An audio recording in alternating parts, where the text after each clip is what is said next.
I've been 27 since 33. What the hell does society want from me? I've been 27 since 33. Age is just a myth to me. I've been 27 since 33. You can say I'm an old soul. I've been 27 since 33, and I still need rock and roll.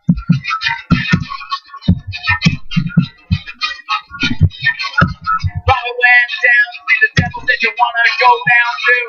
I said, Robbie, that seems a little bit heavy for me, but you do you.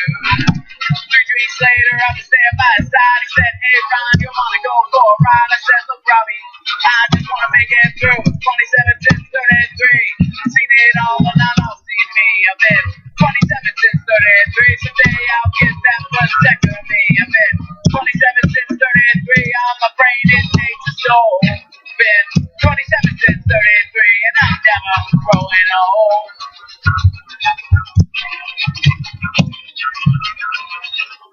Robin said, hey devil, I wanna be the best that there'll ever be. The devil said, look fool, I can do that for you, but you gotta do something for me. You'll be the best there'll ever be, but at 27 you'll die. And your friend over there with the long red hair, he'll be the same age forever. He'll be the same age forever. He'll be the same age forever that he is tonight. 27 since 33.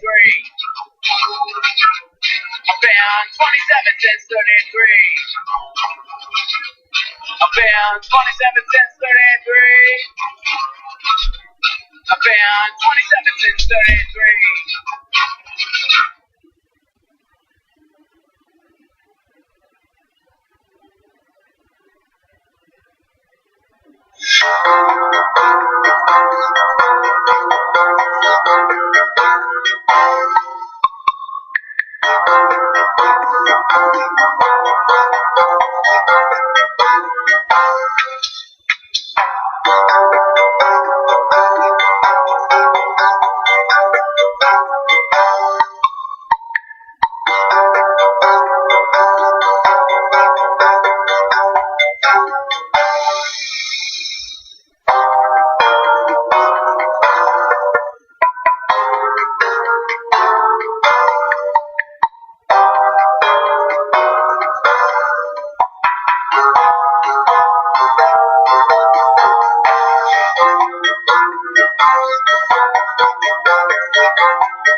We're live, Ron. Happy we are Sunday. Yes, happy Sunder Chatterday. I don't know how I would say it.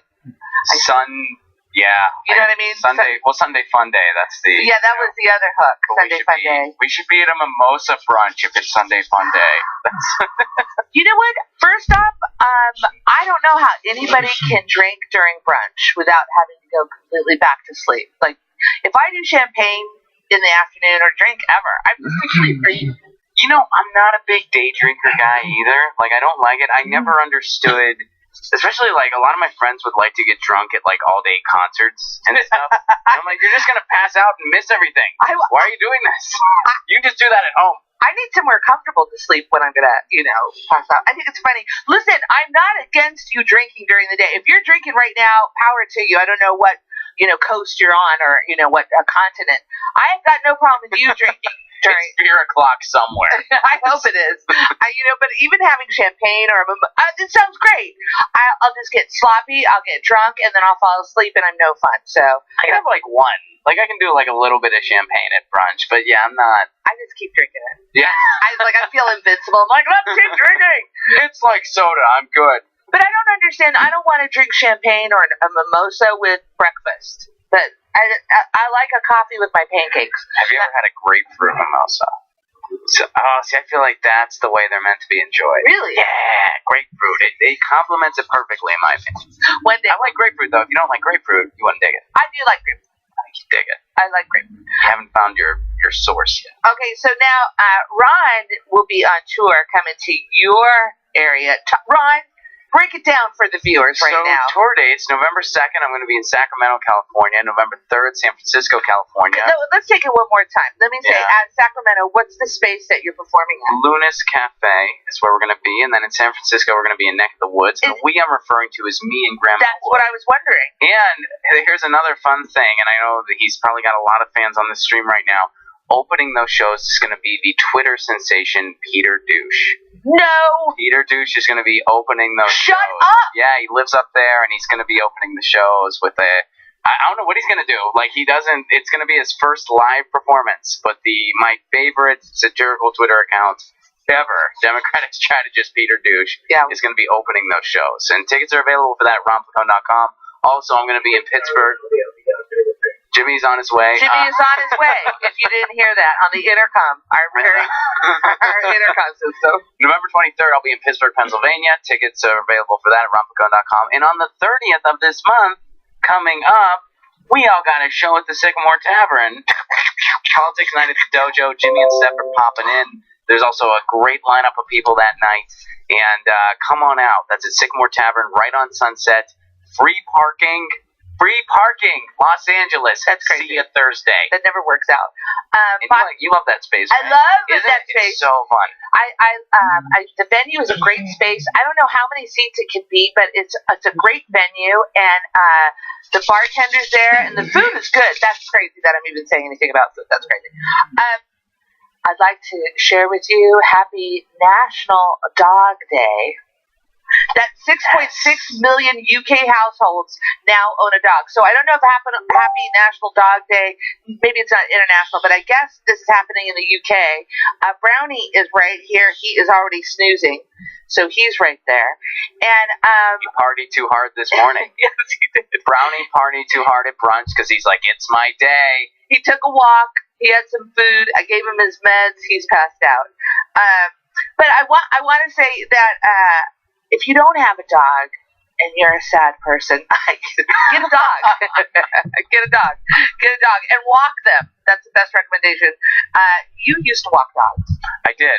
Yeah, I used to be a pet sitter, and I think I told you guys this. I really did I didn't like the bureaucracy of it all. Like, I didn't like really rich people being like, "Will you wipe my dog's ass?" Like, no, I won't. I'm sorry, I can't do that. But but the animals themselves, I really love. So I think I want to eventually do some volunteering at the kennel down the street for me, because they're a good shelter. First of all, they're a no-kill shelter, and it seems like they're they're one of the really good ones. They take care of the animals. They find them good homes. So I think I want to just maybe walk for an hour a week or however much I can give and just walk the dogs. Will you wipe their ass? No. It's not necessary. You don't need to wipe their ass. It's a no-kill shelter. Maybe they need to. Maybe they're afraid of shooting.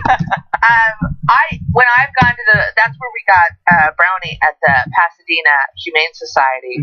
And so we had just lost a pet. Dead. That was painful. Painful, right? When an animal dies, painful.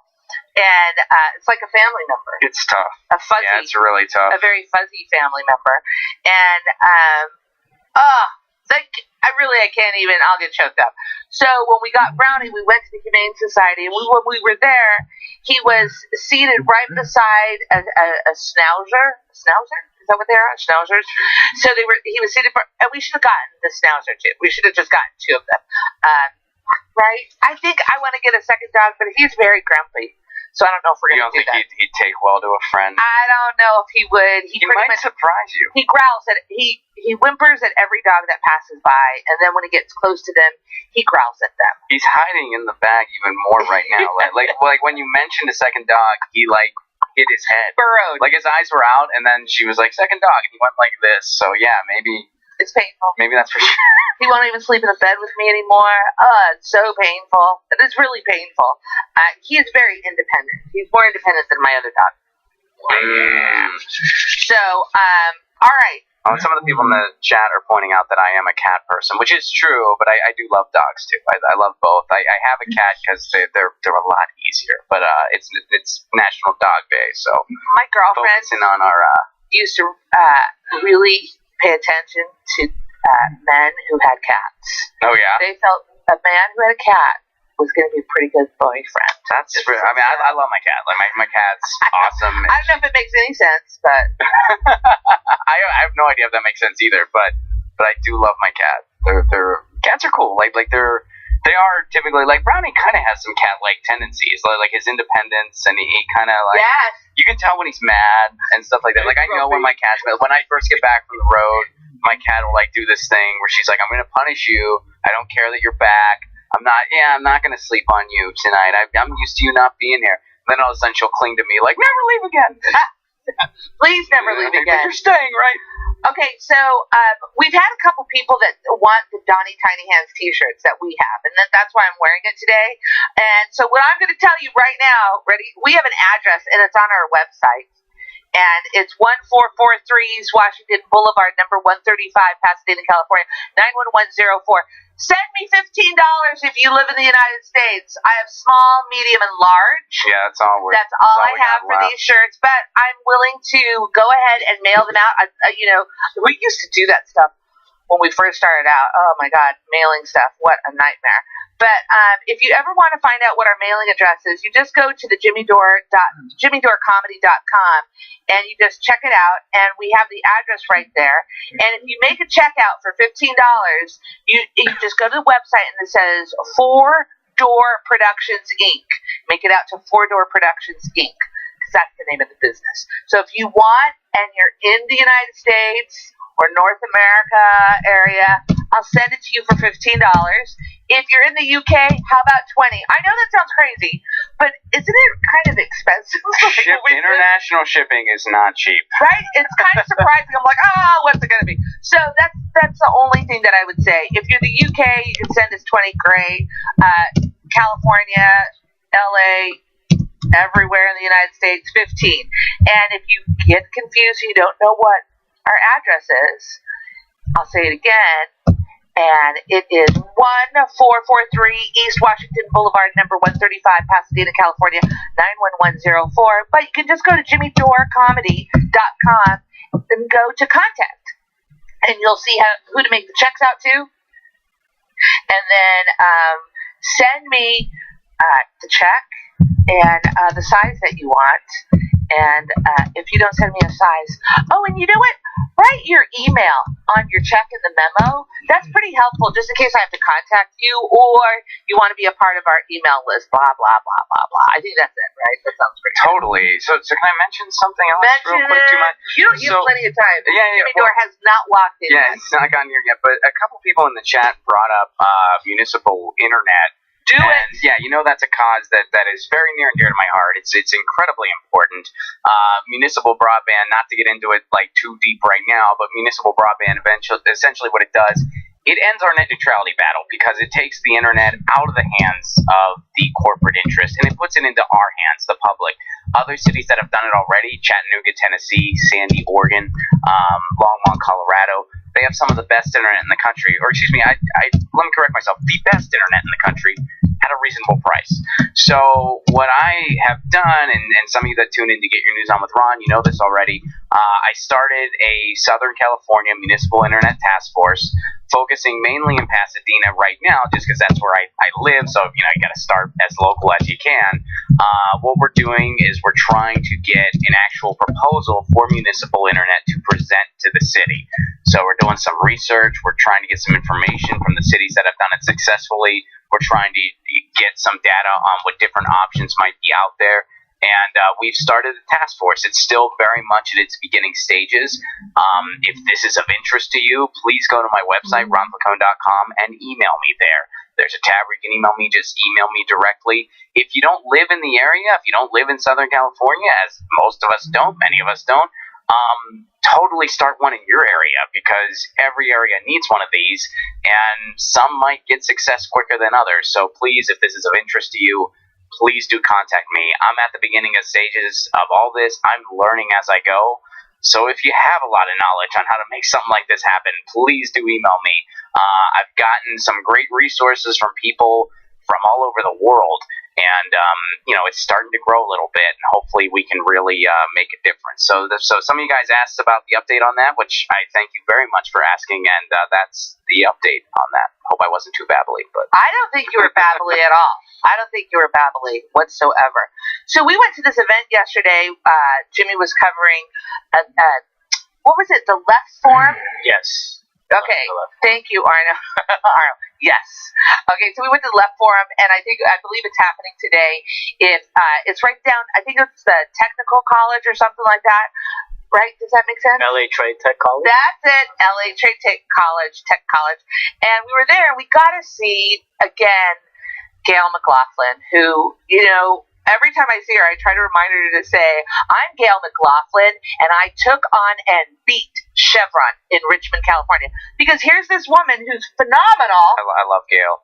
Right? Did you know I was supposed to, and I'm so sad she didn't advance, but did I ever tell you that if she was going to, I was going to potentially do her campaign theme song? So this is fun. So I had Gail on Get Your News On with Ron. She's been on the Jimmy Dore Show too, and I did this fun thing for her. You know how the song I fought the law and the law won, that like most famously the Clash covered it. So I did this thing where I did Gail fought Big Oil and Gail won. And I played it for her, and she got a big kick out of it. Like, Gail fought Big Oil and Gail won. And so she's like, she emailed me after, and she's like, would you be interested in maybe making something like that? And maybe if it's cool with you, I could use it. And I'm like, of course I would. So I did the whole thing. Like, I wrote lyrics and stuff, and I recorded it. And then I sent it to my patrons, because I was like, what do you think of this? Fantastic. Do you like it? So and then sadly, that's, because she didn't advance, that's the farthest it went. But yeah, it is pretty new to me. I don't know how new it is to you to be involved into any kind of campaign, to either help it or grassroots. Like, I was a union member in the school district. I would do phone banking on behalf of teachers or any kind of proposition that would help schools. So I've done that before, but to really help somebody from the grassroots up, it's hard. You'd think there'd be a handbook available for everybody. And I think what it goes back to time and time again, it's how much everything costs. Jimmy recommended that we go ahead and start. So I think that we've already started. Okay, so when we went to the event yesterday, it was highlighting how to get people involved. And I have to say that when we see these marches happening in our cities and they're against Donald Trump, I think what I want to hear, like I get that people are coming together, but I really hope that we start coming together for issues, not for ousting Trump, but the issue of we are all pro-peace. We are all pro Medicare for all. We are for helping our homeless brothers and sisters in the nation. And, have you driven through LA and seen the escalating homelessness? Mm-hmm. Yeah, it's everywhere. I mean, it's everywhere. We were driving downtown. Will you tell him? We are currently on. So, when we were driving down through downtown yesterday, I've grown up in LA, so I've seen when the streets have been empty and thriving, and the economy has been doing well, and our economy isn't bouncing back for the people that don't have anything. And so, when I see, when we had Maria Estrada, who's she's running against Anthony Rendon, and I believe it's District 63. Mm-hmm. Now, here's somebody who's from the neighborhood who wants to help people, and the reason why she's still on the ballot is because she went door to door. So we really want to help these people. We really want to help them succeed. All right, start. Oh, are we going to go start? Jimmy is in the room, wants us to start, by the way. Okay. Okay, can you turn that off, pretty please? It's somewhere. I can hear it. It's over. All right, Jimmy Dore is in the room. So anyways, we went to this left forum, and... You got your Geraldo Rivera, you got your Ronald Reagan, you got to have organization, baby. Boy, they need something. We need... I almost couldn't... A fly got in. Fly came in. Almost couldn't... is my mic on? Almost couldn't... a couple of college graduates almost couldn't find their way into the building for about 20 minutes. We couldn't even figure out where the entrance was. We drove around. It was so confusing. Can you imagine if we would have taken it? Anyway. There were no banners or sandwich boards saying, hey, left forum, this away. No. No, sir. All right. So the address of the place is 400 West Washington Boulevard in Los Angeles. It's the LA Technical College, Trade Tech. And... but you don't enter on Washington, and then the way that what is it called? Waze takes you. The way Waze takes you, it took us to a dead end, and we're like, we're at some gate that's not open. Remember? And then of course we have to call Arno and go, Arno, where are you? Arno, where are you? And of course, Arno was getting mobbed by fans because this is a tech college, and they were all like, "You're YouTube certified." Progressive techs. So we finally make it there, and it's always great to see Gail, as I mentioned, and it's great to see Maria, and we just want, we want the people that are earnest in their causes to be celebrated and everybody to know about them. But this whole thing for running in a campaign, being informed about specifics, but also being able to communicate those specifics in an engaging manner that is inspiring people to get out. And I want to say right now, if you are a candidate and you're interested in running for an office, you should contact me and let's go through your platform. So maybe I would like to help. I would like to assist and support you with your presentation skills. Yes. Here's the one thing that I would always tell my students: volume, diction, energy. You want to bore me, you win. But volume, diction, and energy, and learning how to project your voice is something that a lot of new candidates have to learn. You have to project your voice. Imagine if you're at the end of a train. Remember how the candidates would be on the back of a train, and then they would speak to crowds? How were they able to do that so many years ago without, amplification? They use their voice. And, if I just have to say this. Please, dear God, if you're running for office, tell me what you stand for in the first 2 minutes, because you're going to grab us. And if you don't know who to watch, or I think Nina Turner is inspiring, Tulsi Gabbard is inspiring as the speakers. I also think that Martin Luther King had a gift. He had a little bit of a... He was solid. He had a flair. And AOC, Alexandria Ocasio-Cortez. She's got it down. And so I think right now I'm saying, like, we've got to really learn from the best people because there's plenty of examples out there. Jimmy can't stop laughing. Something about that's funny. He was solid. He was solid. Talk about an understatement. He was solid. Yeah. MLK. Anyway, so I think I have my anti-glare powder on, and I get my shirts done at this dry cleaner. I like the work they do, except every time they push the shirts together too much, so then the collar gets like it comes back with a collar that's like dented. So that's not a good look. A dented collar. No one likes a dented collar. No one likes a popped weenie. This is true. Hi. There you go. Hey, it's dog day. So it is dog day. Yeah. It is dog. Every day is dog day in Brownie's world. Oh, he's got a big yawn. I love this guy. He's so temperamental. Don't bite me. Okay. Good boy. He's anyway, I have a lot of great show to get to. I didn't go to church today. Because I know. I go because my mother-in-law asks me to go. And she doesn't want, so I go. It's not really, they're not all religion-y. They're a Baptist church, but it's more about, people just coming together to have a support group, which is what church really is supposed to be anyway. And so that's why it's very palatable to me, or tolerable to me, because it's not fire and brimstone. It's about, hey, there's this guy who's got sick and we should pray for him, and all that stuff. And they have, anyway, so they do a lot of good charity work too. So they're good people. Anyway, my mother-in-law goes, and I don't want her sitting in the pew by herself. So Steph and I go, we sit with her, and they, they spend like most of the time singing songs because they have a band or whatever. Yeah, it's a full band one. They're actually very good. They got a piano player and they have drums, banging out drums. Nice. In church. Anyway, so that's always cool. And there's a lady there who marched with Martin Luther King, so that always kind of brings a little dignity to everybody. Anyway,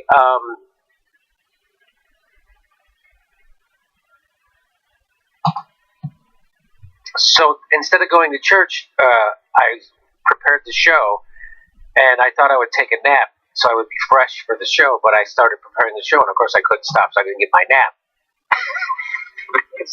I sound like either a baby or a senior citizen. I didn't get my nap. Well, I didn't get my nap. So Brownie's napping for me. Not exactly the Navy SEAL talk. We pull out at 0900 unless I don't get my nap. I can't imagine Jesse Butcher, and I didn't get my nap. Real patriots nap. I'm not a corporate too. I'm a patriot. Where's my nap? I can't even nap at the Capitol. Why? I napped as a governor. I napped as a mayor. All right, look at this little buddy. And he can sleep while I'm screaming, which is amazing. Because he's in this bag. This bag makes Brownie feel safe and secure. And that's his zen place. It's his favorite place to be. And he just says, oh, look at him. He's asleep. So I can't really do the show if he's in my arms. So wherever Steph went, I guess there was an emergency just now. And she'll be right back. And as soon as she comes back, we will start the show. Oh, I just want to say, you know what? Everybody is down on Mark Zuckerberg, right? We always give Zuckerberg a hard time on the show, right? Mm-hmm. Well, how about a little thank you sometimes when he does it right? So here's Mark Zuckerberg getting it right. I logged into Facebook today. And you know how they make you those little, okay, Brownie wants, he's all excited. You came back. Okay, come on. Yeah, I don't like and Dan. He doesn't know how to hold me. You're kind of awkward right now. Yeah, I don't know. I don't like the pressure of the main camera. Look, now he's fine. Yeah, he wasn't fine over here. Oh, he's a good boy. All right, so here's Mark Zuckerberg. Look what they did. They make you look one of these stupid videos. Oh my God, how fun! just a good friend. We're such Was good that friends. Jim Earl? We're such good friends, Jim and Earl, and I have one picture together. That's it. One Happy picture. Jimmy and Jim Day. We're such good friends. One picture together. What? And that was at that book signing thing. But you know why that is? It's because I decided. That is because I decided I'm not going to put. I don't want to put personal pictures up that often on Facebook because Because you don't want to go through this hell? when it's just. I just want to point out that the other gentleman is Lalo Alcaraz. Oh yeah, Who's Cucaracha. yes, great The cartoon cartoonist, series, and he's also was what was it? advisor, consultant on Coco. What was that the name of it? Yeah, the one that you're just going to ask me. Yes. Yes, Coco. It's a TV show called. No, It's a movie. that was a movie. A book. He did a book too. He had a But he did best-selling book. Border Town. He was also. That's it, Border Town. That's what I'm talking about. But I just what's wanted. Coco?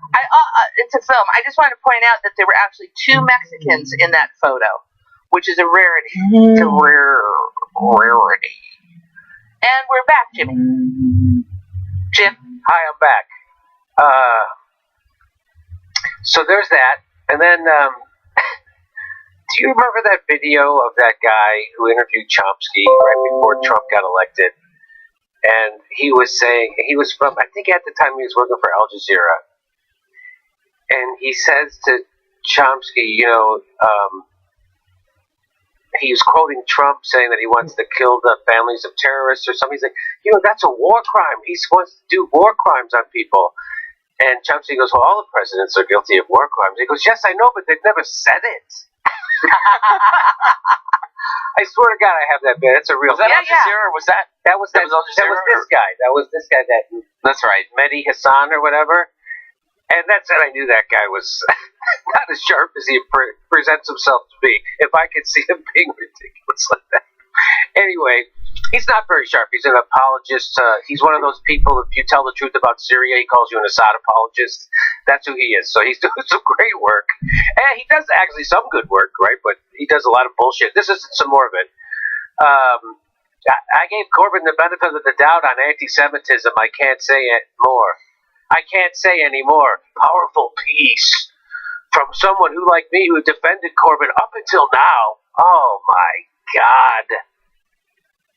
So I'm going to we'll do a video on that, but Jesus HF. And by the way, he gets immediately debunked. This person's article is garbage. The article's freaking garbage. The article debunks itself inside of it because, anyway, this is about him saying Zionist. Have you guys kept up on this? Are you up on this round of stuff? I only saw the headline. I didn't dive into it because I kind of knew it was likely just a Corbyn smear. Okay. I have this thing that I was working on. I'm sorry. But Jimmy, somebody just wrote you should have Corbyn on it again. Oh sure. Hey, you know what? Tell you know what, Ron? Call Jeremy Corbyn. Tell him we're available. I'm texting him now. Tell him I'm available tomorrow at 2 o'clock. Just tweet at him. Just tweet at him. Tell him I'm available. He probably would do our show. Actually, yeah, he'll do our show before frickin' Bernie Sanders. Jimmy, somebody else was asking, when did you do the George Galloway show? Was it just a week ago? Yeah, something like that. Okay. Hey, you know what? People send me emails about important things, and I'm like, oh, I got to respond to that. Then I forget, and then I can't find the email again. So if you send me an important email, like there's this guy who contacted me to do a documentary. There's another guy who wants to start an app or something, and there's people always like, hey, my buddy's doing this, and he wants to I'm like, sure, contact me, and then he doesn't, and I forget what it was, and I forget what it. I need a personal assistant. Ronald. No, I need the one that's not a comedian. We're not organized. Yeah, I need a real. I just tweeted Jeremy Corbyn though. Everybody like it and retweet it, please. Just tweeted it right now. And I did the little period thing so everyone sees it. Did? Yes. Oh, that's good. So, it's just it gets debunked right. I mean, underneath this tweet, like the first or second person who posts immediately just blows it out of the wall. Like, do you understand this? We're gonna do a video on it anyway. I just wanted to know if you guys haven't seen this. Here's another one real quick. I was over at Our Revolution's Twitter feed, and it says if Jeff Bezos decided to pass along his $40 billion in increased net worth in 2018 to his workers, each of them would earn around $70,000, more than twice as much as the median pay for an Amazon worker. So that's what I said. Like, so Jeff Bezos has all this money, and remember he put out that tweet asking, hey, I want to do philanthropy, any ideas? And my response was, hey, just pay your workers a living wage, no charity necessary. And then he said, but Jimmy, space. But then he blamed me for Trump.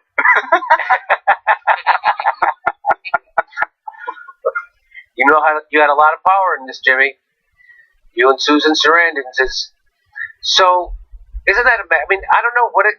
So, like, why doesn't he do something like that? How is this just not illegal for this person to be constantly raping his workers economically? How are there not protections in place? Because these are political. It's not our economic system per se that's doing this. It's not capitalism per se, even though a lot of people will argue on that, and I would probably argue that too. But it is our political choices. It doesn't matter what economic system you have; it's your political choices. Do you choose to have controls on this shit? Do you choose to have caps on CEO pay? Do you choose to have how do you choose to distribute the wealth? You know, that's what Jack Ma, who's the head of the Amazon of it's called Alibaba, right? The Amazon of Asia, and he says, you know, it's not the Chinese who are stealing your jobs and your wealth and all that. It's not us that made your workers miserable. It's your system. He says you don't know how to distribute your money. You don't distribute your money correctly, and so that's what politics is for. To make sure that whatever economic system you've employed distributes the money fairly, or the prosperity of the country fairly. That's political. It's political decisions that he doesn't make. His company doesn't pay taxes. That's a political policy. We could change that. It's a political policy that he doesn't have to provide whatever, you know, a dental insurance, and he doesn't have to pay a living wage. That's a political choice. We can pass laws that say that. We could also pass laws that make it way easier to unionize. Card check, for instance, which Barack Obama never did. That's a political decision. So the income inequality, well, it leads to this headline: Jeff Bezos' $150 billion fortune is a policy failure. You'd think? So I just saw this on the way out to the garage, or as I like to call it, the studio. Pasadena studio. The Pasadena studio, Pasadena East. So, and I can't wait to read it, and I will do a video on that one too. But I mean, that's what this is. This is a policy. These are policy choices that allow this income inequality to happen, that allow him to amass. First of all, it's another political decision to let him have monopoly like this. That's a political decision. Do you know that half of all internet purchases go through Amazon.com? Do you know that more people have Amazon Prime than have a landline in the United States?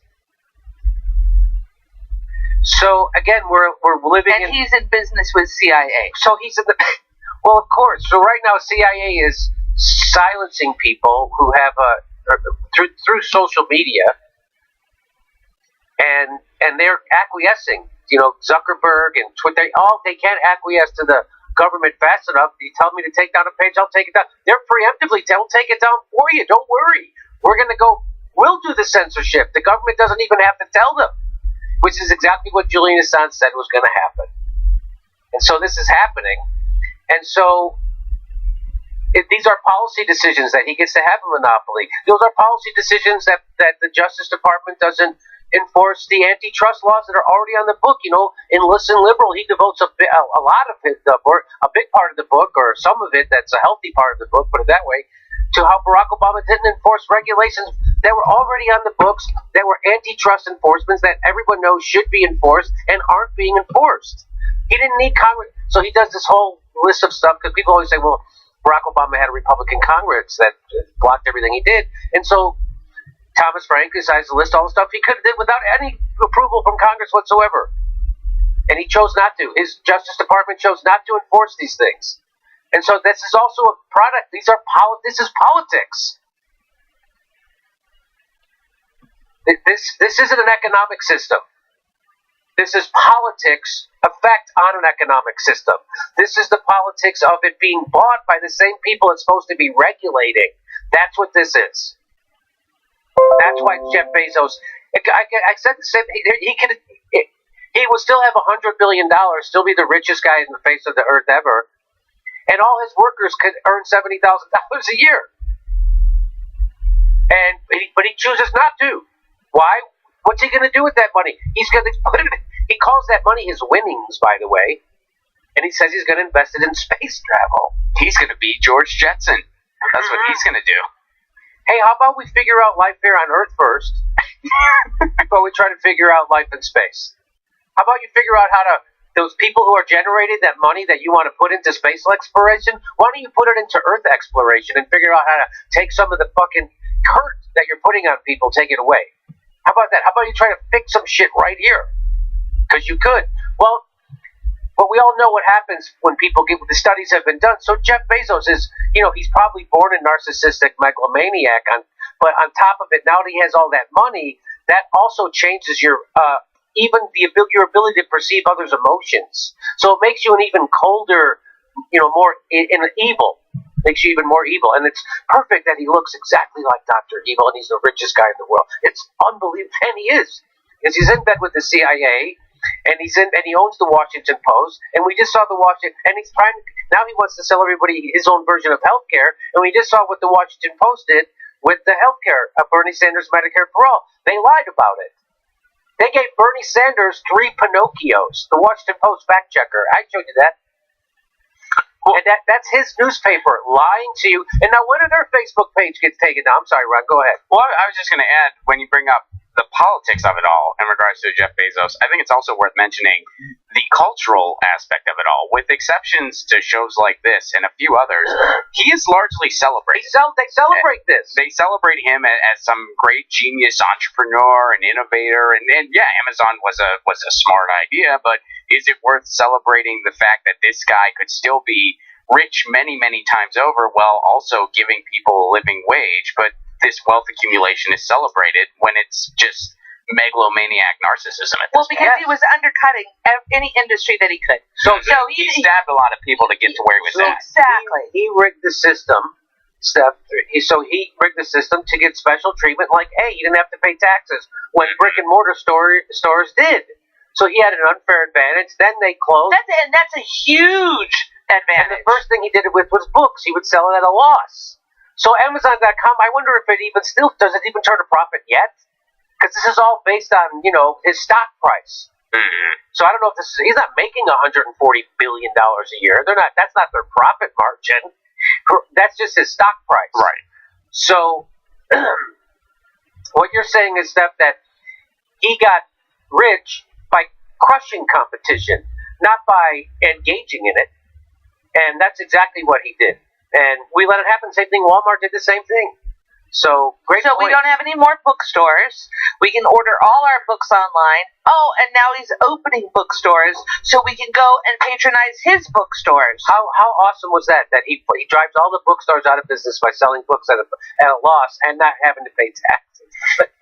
And then he can demand sweetheart deals from book companies and stuff like that other stores can't. And I still don't understand how he could get away with not paying taxes, being that he uses the roads, he uses all the infrastructure that's already been built. That's right.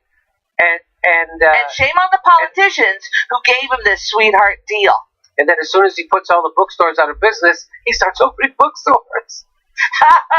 And everybody just lets it happen. Why? Because they're all bought off. That's how our politics works. The guy with the most money buys the most politicians, they win. Not only that, but he owns the newspaper, plus he has the CIA with him, which means he has all your data. And if you don't think if you're a threat to Jeff Bezos and his empire, and you might actually be able to spearhead something that breaks up his company or does anything, he will use that data that the CIA has. That he has. The CIA doesn't have it. He has it. He provides their cloud service. So all your, every time you get, anyway. We're too far gone. There's no way to save humanity at this point. So all these people with all these ideas and Ocasio-Cortez with Bernie Sanders, it's too late. It's fucking too late. Climate change is happening. Where the war machine is totally taking over our government. This kind of shit is celebrated in our fucking culture. Celebrated. And again, this isn't because of capitalism. This is because of politics. Well, yeah, that's the whole point, right? Mm-hmm. There were politicians that are in bed with him and gave him this access to really all this free money. Yep. That nobody else gets to have. And then I just like to think, I want to put a positive spin on this. I like to think that Jeff Bezos, was reincarnated, and he goes, "Can I be the richest man?" And they go, "Yes, you can. But you just have to come back looking like Dr. Evil." And guess what? He's A-okay with that. I would be too, to be honest with you. Because the only reason you want to be, attractive physically is because so women find you attractive, right? But women also find men of power and wealth attractive. So if you 6 of one, half a dozen. If I had his money, I probably would, worry about ironing my shirts as much. You know what I mean? That kind of thing. I would never wear anything other than jeans and t-shirts if I had that dude's money. I'd be so I wouldn't change a bit? Yeah, my life wouldn't change at all. Wardrobe-wise, it wouldn't change at all. I just kind of think, I know a lot of my friends are into jewelry and they're into purses, and I don't understand any of it. I just want a purse, believe it or not. I just want a purse that I can stick Jimmy's phone in it, my phone in it, maybe a small tripod in it, and some batteries. That's what I need my purses to be. And me. I want to get those backpacks where you can put the dog in front. Yeah. Okay, I bet we can set that up for you. If we only had a way. Someday, somehow. If anybody knows, send us a letter. Send us an Amazon link. No, I'm just kidding. Don't do that. Oh, by the way, someone said our Amazon link is still up at the website. If it is, could you... I don't think they're buying... Oh. Is it still up there? Take it down. Okay. We don't use it. We don't take that money anyway. All right, how about some questions before you get to your next story? I didn't get to a story yet. Well, you've been covering this stuff. So I've been covering this. Those you don't consider those stories? That was more of a podcast. Those are more like conversational tidbits. To me, well, I don't know. I guess we could drop that Jeff Bezos thing.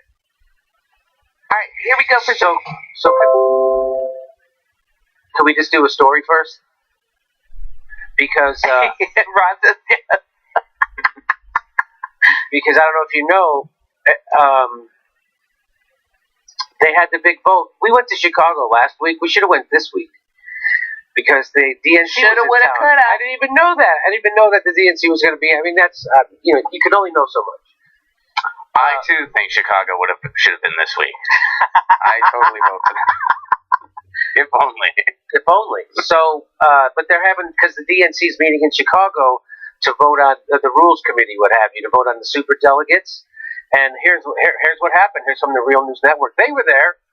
So now, if we were there, we'd be the only one with the video. Because I think Real News Network might have been the only people there with the video. But here we go. All those in favor, say aye. Opposed? The ayes overwhelmingly have it. And the report, the chart, the call is adopted. Okay, so there you go. They voted down... no super delegates get to vote in the first round, in the first ballot. So there it was. There's the vote. There they approved it. And as my friend Malcolm says, tough 24 hours for the Democratic Party establishment, losing both their hero John McCain and super delegates at the same day. Then again, they're used to losing, I guess. #1,000 seats. You guys don't think that's funny? Nobody's laughing. Yeah. I laughed my head off. You're just sitting there. I think it's funny. What else you got, Malcolm? What else did you tweet today? Yeah, I liked it. So here is what they actually passed. So this is from Our Revolution's website. They passed ending superdelegates voting on the first nominating ballot in the presidential primary. electoral reforms, and a process for rewarding states that have same-day registration, same-day party change, open primaries, other measures that increase civic participation. Now, I don't know what those reforms are. Right. What are the electoral reforms and the process? What is the process for rewarding states? Now, what's the reward? That's what I want to know. What do you do to reward? These are all the same. I have the same questions. So maybe we'll get Nomiki Kant on the show because she knows all about this. She was on that committee. What do they call it? The Unity Committee. The creation of an ombudsman. Oh God damn that! My whole life has been I want to be an ombudsman. Well, it's not too late. Oh. There's a new committee now. I'm kind of surprised it's not an ombuds person. Hi, this is the hi Jimmy Dore. This is the ombudsman calling. No, I'm not drunk. I'm an ombudsman. Have you been budding? Whoa! I'm ombudding right now. I've been out butt cracking. The last bullet, Jimmy, it says improving financial oversight of the DNC's finances and spending. Does that mean they're getting rid of Debbie Wasserman Schultz completely? No, I don't know what that means. But I'll tell you this. Come on, Jim. Enjoy that moment. So these are, I guess, also very important. I have to find out exactly what all this means. And then we'll, because I'm sure, when it says improving financial oversight, what does that mean? Improving. Because, we didn't know that Hillary Clinton, they said all that money they were raising for down ballot races actually wasn't going to down, actually went to her Brooklyn office. Hey, how come that's not fraud? How come she doesn't have to go to jail for that? Isn't that election fraud? Remember when they were raising all that money and they said it was supposed to go to down ballot? And it did, and we found out like 99% of it was going to her? Mm-hmm. How is that? Why didn't that get Isn't that fraud? I don't think you can do. Anyway, so we'll find out about these, but I know for sure what this one means. Ending superdelegates voting on the first nominating ballot in the presidential primary. Okay, I know what that means. And and they go, hey, we haven't had, a nomination hasn't gone to the second ballot in 30 years. That's what first I was hearing. Then I heard Norman Solomon say the last time it happened was 1956. And I was like, I thought it was 30 years ago. Anyway, so I tried to look it up. I couldn't find out when was the last time. But I'm not the best looker-upper, and I should have given it to someone else to look up for me. Again, I need an assistant. You get it one. You have one. Anyway, here's what's going to happen. So if they allow Bernie Sanders to run, now remember they passed that law or that rule that Bernie Sanders. By the way, they can pass any rule they want in the dark. Like when they reversed their taking money from fossil fuels, they just did that. That kind of leaked out. That wasn't like a big anyway. If your loyalty to the party is in question, you can't run for president. Yes. That's right. So they can say, hey, Bernie's not a good Democrat. He's not a Democrat in good standing. And he runs as an independent in Vermont. And you have to run as a Democrat for your seat and all that stuff, right? So they can just say he can't run in the Democrat. They can just say that. And then Bernie Sanders is effed. But I think what will more likely happen is this. Now tell me if you guys think this is what's going to happen. I'm not a guy. Bernie Sanders is going to be far and away the overwhelming favorite going into the Democratic primary. They run. Elizabeth Warren splits the progressive vote. Joe Biden, and also now all three of them are equal going into the first ballot. We have to have a second ballot, and then the superdelegates get to pick Joe Biden. What do you think? Substitute. Is that crazy of me to think that? No, I think you're right on target. It's not. I hope you're wrong for the sake of our world, but I don't think that's totally off. I would say substitute Biden for Booker or Harris. Okay. I think they're going to try to shove one of them down our throats. I think it's going to be Harris or Booker. Both the devil. They're both awful. They're both corporate tools. They're both, Kamala Harris did nothing but help to explode the prison population here in California. And then she was shocked to find out that there were problems, although they were under investigation for several years. You mean she was shocked to find out that the reason in California, this is getting off topic, but really quickly, in California, they were ordered to let prisoners go because it was so overcrowded, and they wouldn't do it. And Kamala Harris is in charge of that. And so her office got taken to court a couple times, and in court, her office argued that they didn't do that because it would upset the prison labor situation. When that made headlines in the LA Times paper, that's what she's referring to is that Kamala Harris says she was shocked to find out that that's what her office was arguing in court. Yeah, she was shocked that it got found out. So that's the kind of leader Kamala Harris is. Not good.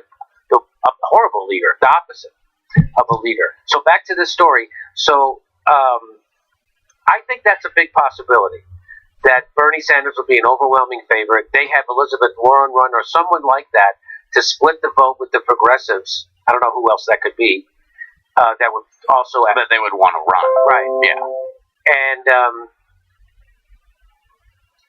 And then so they could give it to the corporate Democrat. So I think that's a possibility. Here's a little bit more of the real news interview. Here's Nina Turner. Here's what she said. This is a big win for us, but as progressive movement, we're going to continue to do what we've always done, which is to get progressive candidates elected. Many of the people who watch the real news, you've heard me say time and time again that any old blue just won't do. I mean that. We want people who are going to stand up and use that power on behalf of the people. We want people who understand that it's not okay to say that within the Democratic Party we can take oil and gas money. We want people to understand that it's not okay just to be up in here talking about the voting rights of superdelegates. Meanwhile, the Voting Rights Act has been gutted. Or if there are people in this country who serve their time and they still can't vote in this country. That in the great state of New York that is controlled by Democrats, that you got to register a whole year ahead of time to participate in the process. So you want people to stand up not when it's comfortable and convenient, but in times of inconvenience, as the great Reverend Dr. Martin Luther King Jr. has said. So, you know what? We're going to continue to do what we've always done. Elect progressive candidates, stand up for the issues that matter in this country, and continue to work to transform the Democratic Party. Our mission has not changed, even though I'm happy about the vote. I'm also happy about the vote. It's good to see the Democratic Party at least try to move to be more democratic instead of having it be chosen by an elite select few neoliberals who are approved by Wall Street, the military-industrial complex, and big insurance. So it's good to see that they're moving closer to that.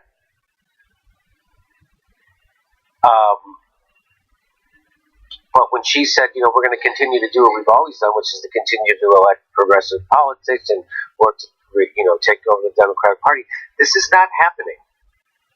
This idea that there's some progressive wave happening, there might be a blue wave in November, but it's going to be a bunch of ex-CIA people and corporate Democrats. It's not progressives. You know how many corporate Democrats have been successfully primaried so far since Bernie Sanders' 2016 run? You know how many corporate Democrats have been successfully primaried? One. Joe Crowley. So this is good news. I wonder how much longer these people will spend, how much time of their life they will spend fooling themselves that they can reform the Democratic Party. Because I think it's a fool's errand. Hey, again, I'm all for this. Doesn't look like the Democratic Party's going away, so if they can become a little bit less corrupt, I'll applaud it. But this idea that somehow the progressives are taking over is not happening. And that's a very possible scenario with Bernie Sanders. I think it's possible. Where they screw him again, they find this new way to screw him. So, I just think I wonder how much more of good people are going to spend of their life working inside an unreformable machine like that, thinking that they can reform it. That's a concern that I share. And my takeaway here, I'm happy about the vote because it does show what the base wants, and that's a positive thing. On the other hand, it's kind of like one of those things, the super delegates, it's kind of like when you're talking about healthcare. We can't have the insurance companies at the table, period. It's the same notion here. We can't have the superdelegates at the table, period. The only appropriate number is zero. At every level. At the first round, 0. Second round, 0. Third round, 0. Et cetera, et cetera. And, if you go to Donna Brazil's Twitter account today, she's pretty confident that they still got a big seat at the table. Why? What did she say? She said, well, here, let me pull it up exactly. But she basically said something along the lines that, we're still fine, we can still influence stuff. And when I first saw it, I'm going to read it exactly. I'm getting to her timeline now, but when I first saw it, I thought it was a parody account because I was like, there's no way she would actually say that. But no, it was her. It was really her. And here, let me find it exactly. Well, I already read when no matter what, if it comes down to a superdelegate, still they will still have their freedom to vote the will that they want. Yeah. They don't have to represent whatever their constituency wants. Ultimately, they'll have the last word, which is not democracy. I agree. So I just think, to me, I think this is like a gesture. Like, it's like, hey, we gave you something. Now watch out. Now I want to see what else they're going to give the people in this process, if anything. I don't think anything else will be helpful. So let's listen to the rest of this report. Wow. Spoke to Norman Solomon, National Coordinator of RootsAction.org. It means that what we have been demanding in terms of selecting a Democratic Party nominee for president, a level playing field, as a practical matter, will happen between now and 2020. There has not been a second ballot since 1952. So did you hear what he said? Yes. There's not been a second ballot since 1952. Now I've been hearing up.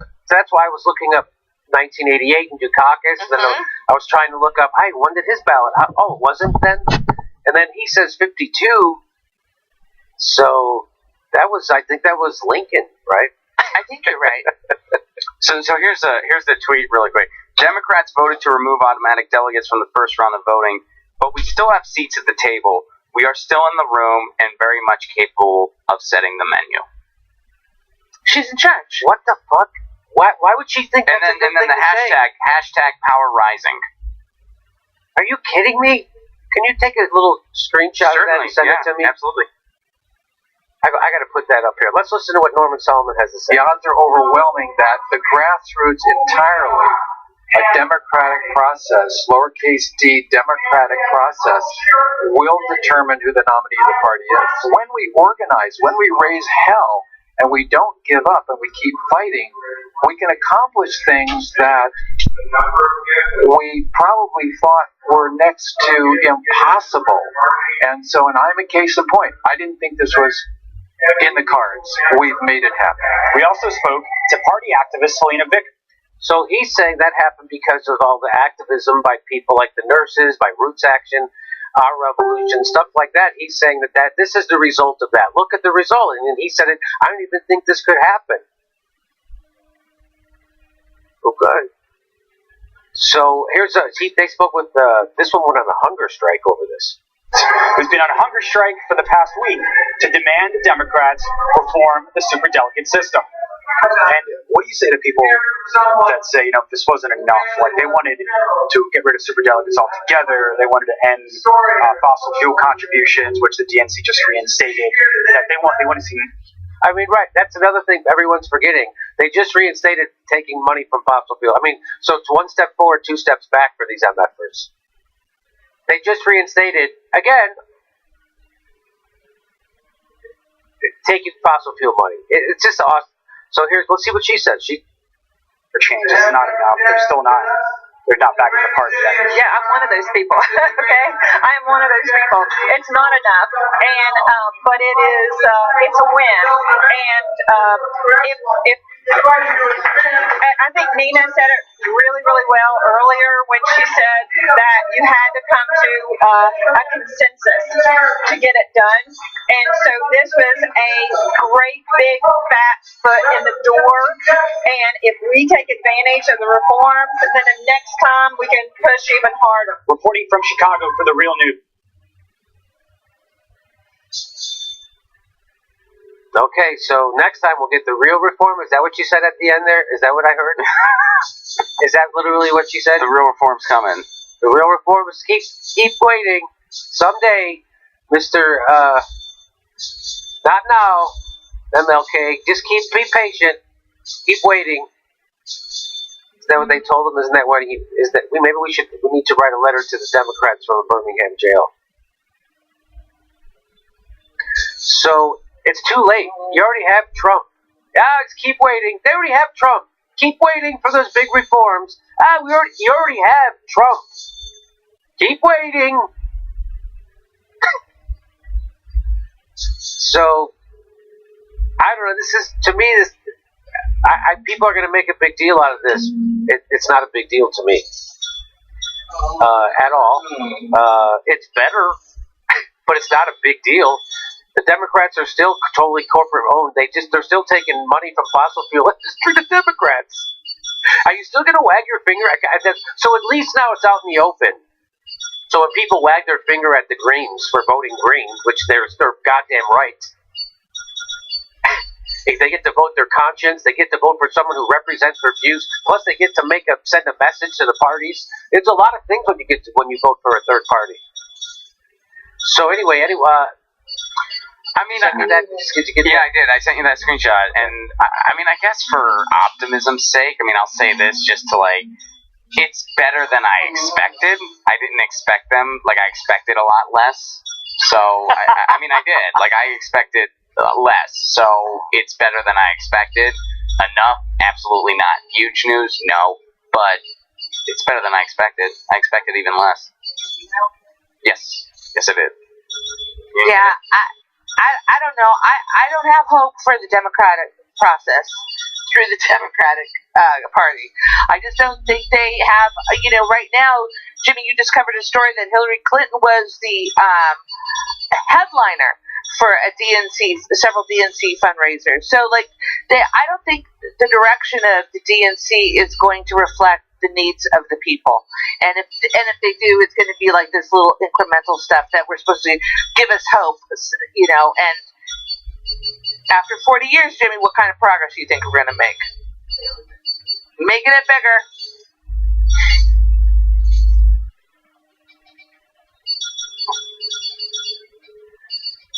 So here's Donna Brazil.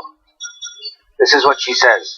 Democrats voted to remove automatic delegates from the first round of voting. What that means is she doesn't even call them that's a flowery way of saying. So instead of saying super delegates, she says automatic delegates. Mm-hmm. Jesus Christ. Super delegates from the first round of voting. But we still have seats. I mean, that right there when she says that, you can't even say super delegates. Mm-hmm. You got to gaslight people, and Jesus Christ. Hey, we're having more transparency. I say in the most transparent way possible. Yeah, right. Democrats voted to remove superdelegates from the first round of voting, but we still have seats at the table. Superdelegates do. Superdelegates are still in the room, and superdelegates still very much capable of setting the menu. Hashtag power rising. Yeah, because they didn't have power before. What? Power, right? You're talking about the powerful. The poor, underserved superdelegates. So is the power rising, is that talking about those people that still have a seat at the table? That's what she's talking about. As if she just won some victory for the powerful. Well, she did. We all used to have 4 seats at the table. Now we got 3. Power rising. Power rising. Rest of you still got 1 or 0. We got 3. You know what, Jimmy? I just found out I'm an automatic delegate. Who else here? What? Automatic delegate? Bullshit. So what that is the Democrats letting... I mean, look how out of touch that is. She did that publicly. That's not an email she sent to her friends. That's what she did in public. Isn't that weird? Yes, that's weird. I'll answer it for you. And there are at least 116 people on Twitter that don't understand the concept of irony. That is fucking as evident by the likes. That is unbelievable. Power to the powerful. Power to the powerful. Power rising to the powerful. God damn it. I can't see myself ever voting for a fucking Democrat. That's a clip that's got to end there. Yeah, okay. Power to the powerful. So end it there. Power to the powerful with the clip. Alright, so now let's take some questions, shall we? Yeah. Alright, here you go. You can start here. Kim, I know I say it a lot, but again, I really appreciate that I found my tribe on here. Good to see everyone. That's very kind to say. Enjoy the show tonight. Courtney, love the show, guys. Thank you for being voices of truth and sanity in this insane world. Very kind, thank you. Jimmy needs a new t-shirt. Front super delegate for People's Party. One person, one vote. I have an idea for a t-shirt. I had it today. The idea, I want to have the Jimmy Dore Show logo. The new one with the screaming one, like little, but have it say here, I wanted it to say, fomenting discord. That's cool. Yeah. How about that? Fomenting discord. Dad says. So, and on the back, maybe it says sowing discontent. There you go. That's how they're going to shut us down now. All they have to do is say you're sowing discord. I was like, no, I was sowing that cord. You got discord, that cord. I don't know which cord I'm sowing, but I. Dad says, rest in peace, the kids in Jacksonville. When will it stop? Oh, there was another mass shooting today. Crazy. Yeah. All out of heart. All. Go ahead. I mean, we're still trying to figure out like what all went down, and Winkle points out was trying to get more info on Jacksonville, but all corporate news is now back to their regularly scheduled programming of lionizing a warmonger. Oh God, we're gonna get to that right after these questions. By the way, John McCain. Holy F! You can't believe it. They're going fucking crazy. People are going crazy about John. Crazy. I can see saying nice things about. Oh, he was my friend. He was a patriot. He was, a war hero or whatever. Say all those things, or he was, a true conservative or whatever. But you can't say things like they're saying. Have you seen the shit they're saying about him? John Lewis. Oh, we're gonna get to it. We're gonna get to it. John Lewis said he was a warrior for peace. We're gonna get to it. I know I blew it already. I already fucking blew it. But Jesus Christ. All right, let's get back to the questions. Bernie or guillotine, before Alex Jones, #never forget, YouTube was demonetizing and trying to silence Jamal Thomas. You should cover YouTube stealing his super chat donations retroactively? No way. Are you fucking kidding me? I saw that is such bullshit. Retroactively. I started to watch his video about that, and I got interrupted. So I'll go back and watch that. Yeah, okay. That's How good. crooked. That's the Progressive Soapbox, for anyone. That's the name of the show. Kevin Hebert, what are your thoughts on the work of Corbett Report YouTube channel and his work on 9/11 Haven't Truth? seen it. Haven't seen it. Read this one. I don't understand. Hello, Ron and Steph. Discord ? I tweeted Ron and left a post on his Reddit. Should I email? LOL. Yeah, totally. Send an email. Yeah. What's that? Curious. JimmyDoreComedy@gmail.com? Oh, Jimmy Dore Comedy. Jimmy Dore Membership. @gmail.com. Best way to email the show. And Ron will read it and then tell us if we should read it.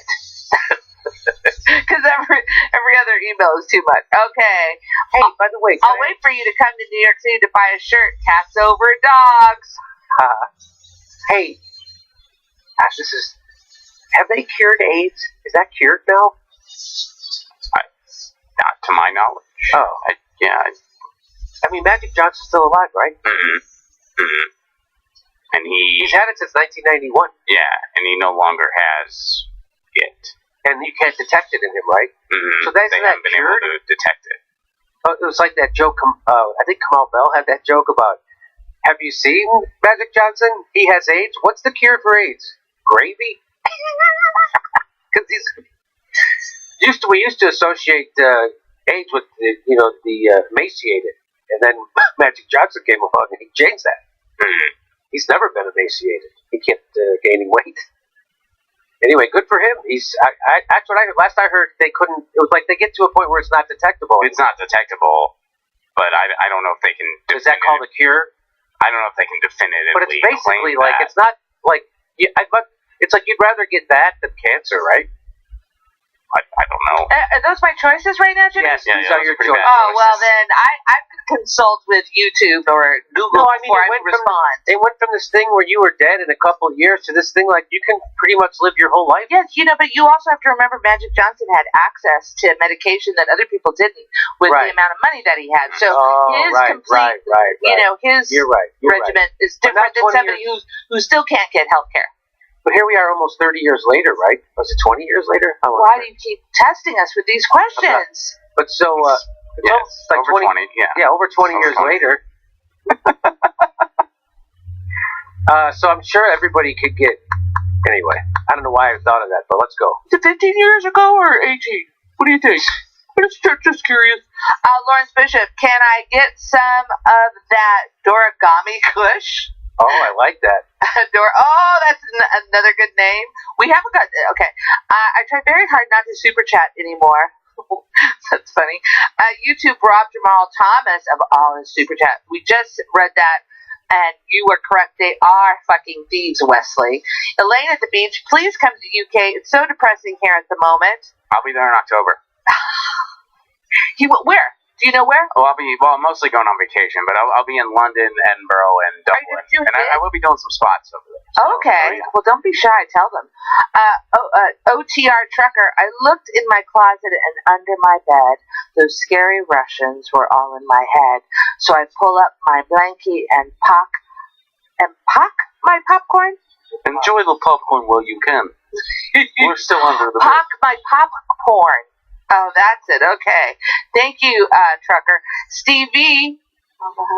Have you heard or studied up on the benefits of sodium-cooled thorium reactors for electricity and the massive reserves of thorium on the planet? I'm going to get to it. Not. I'm a big thorium guy. Yeah, you're a big thorium Way guy? back, from way back. I prefer the regular protein powder. Oh, yeah. I have no idea about that. For Christ's sake, Jim. I'm a doctor. I'm a nightclub comedian, not an engineer. Bernie Guillotine 2020. Hashtag no war for nations. Hashtag no peace for classes. It's only hashtag class warfare when we fight back. Hashtag Bernie or Guillotine 2020. Hashtag choose your revolution. Hashtag dicks out for Jamal Thomas. That's That's a bold. lot of hashtags. That's a bold one, that last one. How about hashtag? All right, gentlemen, dicks out. What about rock out with your cock out? That's one of my. Oh, that's one of the best ones. That's one. The classic version. Abigail, happy National Dog Day, Brownie. Aw, Brownie. He's slumbering still. Piano Man, 1855.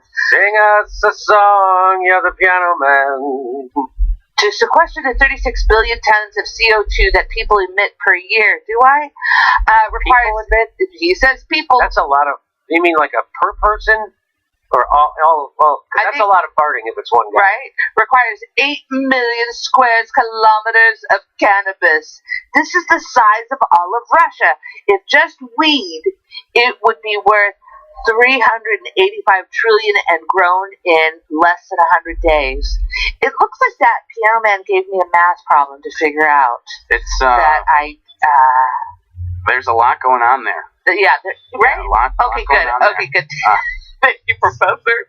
You back me up every time. Canadian Dan. 3 people had the power and the will to change the system. JFK, RFK, and MLK, and they killed them. No one has tried since then. Bernie knows he has that power. He changed because he knows they'll kill him to stop him. Oh, that's scary. Wilhelm Wilshire. It's sad to see the establishment effectively tricking Bernie into wasting his massive influence, giving the final years of his career to Dems instead of building a new party. Well, Wilhelm, yes, you are correct.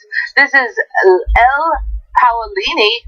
Please talk to peace activist Cindy Sheehan about the Women's March on the Pentagon. By the way, we supported Cindy Sheehan for a couple of years. We actually had gone to several of her events. She called here Roseanne locally. She was the first to call Roseanne crazy.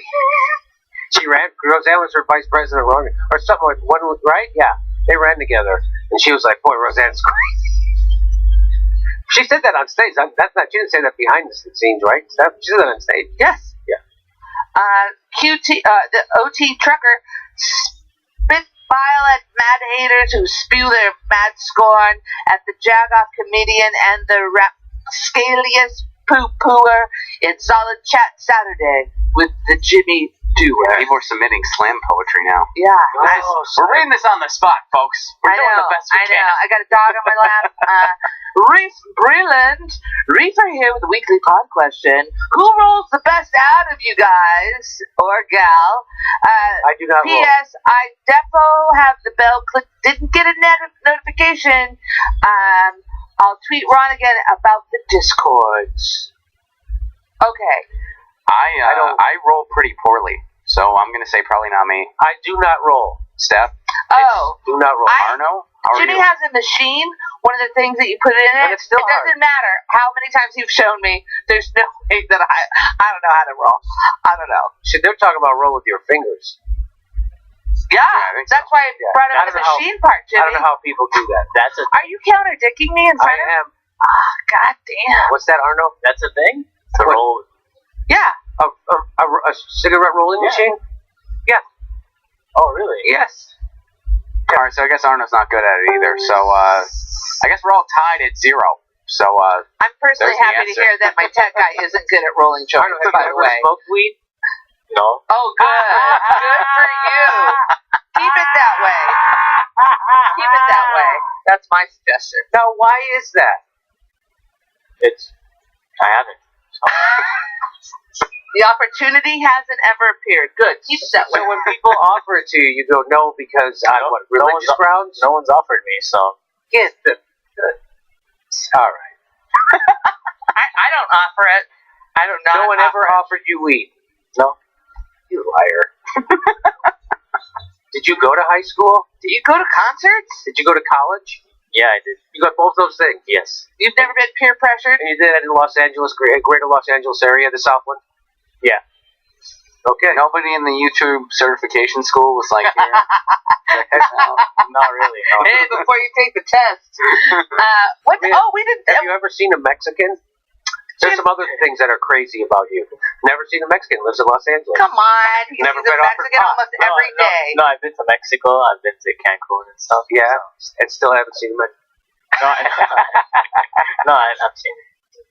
All right. No. Okay. So I don't believe. I'm going to challenge the veracity. I was offered pot in 7th grade. Come on. It's a different time, you know. Yeah, like it's more accessible now, dude. If anything. Oh, that is true. Yeah. I was offered it in 7th grade too. Really Okay. quickly, I took it in 7th I grade. believe Arno Me went too. to do karaoke last night. How'd it go? We didn't go. It got You- canceled. Yeah. Oh. Because of rain? No. You know what's crazy? There was a guy there waiting to offer you pot, and you didn't go to karaoke. Yeah. I missed out. Didn't work out.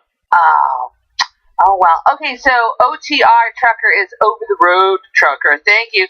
Joseph Ballin, while the mainstream media spends 24/7 mourning the death of Senator McCain, RT and Sputnik are reporting North Korea accuses U.S. of hatching a criminal plot against them and the U.S. planning another false flag attack in Syria. Yep.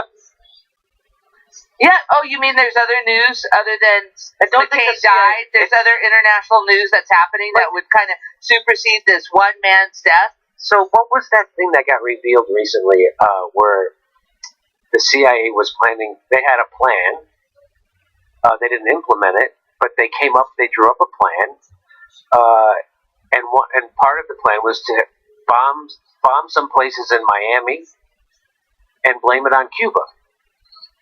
And that was like part of their plan. And another part of their plan was to hijack a plane and crash it and blame it on kids. Like, so this got revealed. I mean, this is what the CIA does. So it's just funny to me when people say, well, the CIA, I'm like, oh, what are you, crazy? No, this is the shit that this is what they do. Like, it's the CIA. They did it then and throughout history and over the years. But come on, you think they'd do it again? Well, I mean, why would they do it again? why would they? I mean, let's look at that. They didn't do it in Iraq. I mean, yes, they did.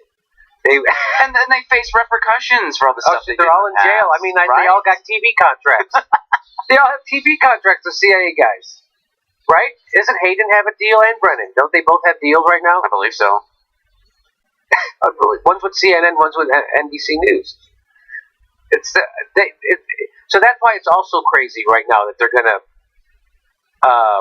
You know what's funny to me is people. So we did that video about how none of these prosecutions of Manafort or Cohen have anything to do with what this prosecution was supposed to be about, which was uncovering collusion between the Trump and the Russians. And so this is all about regular corruption, like we said it would be. And people would say, I saw people saying in the comments, Jimmy, that's because Manafort's getting them to. No, that's because Mueller's getting them to roll. Okay, let me explain something to you how getting someone to roll works. You threaten them. You threaten them with you're going to charge them,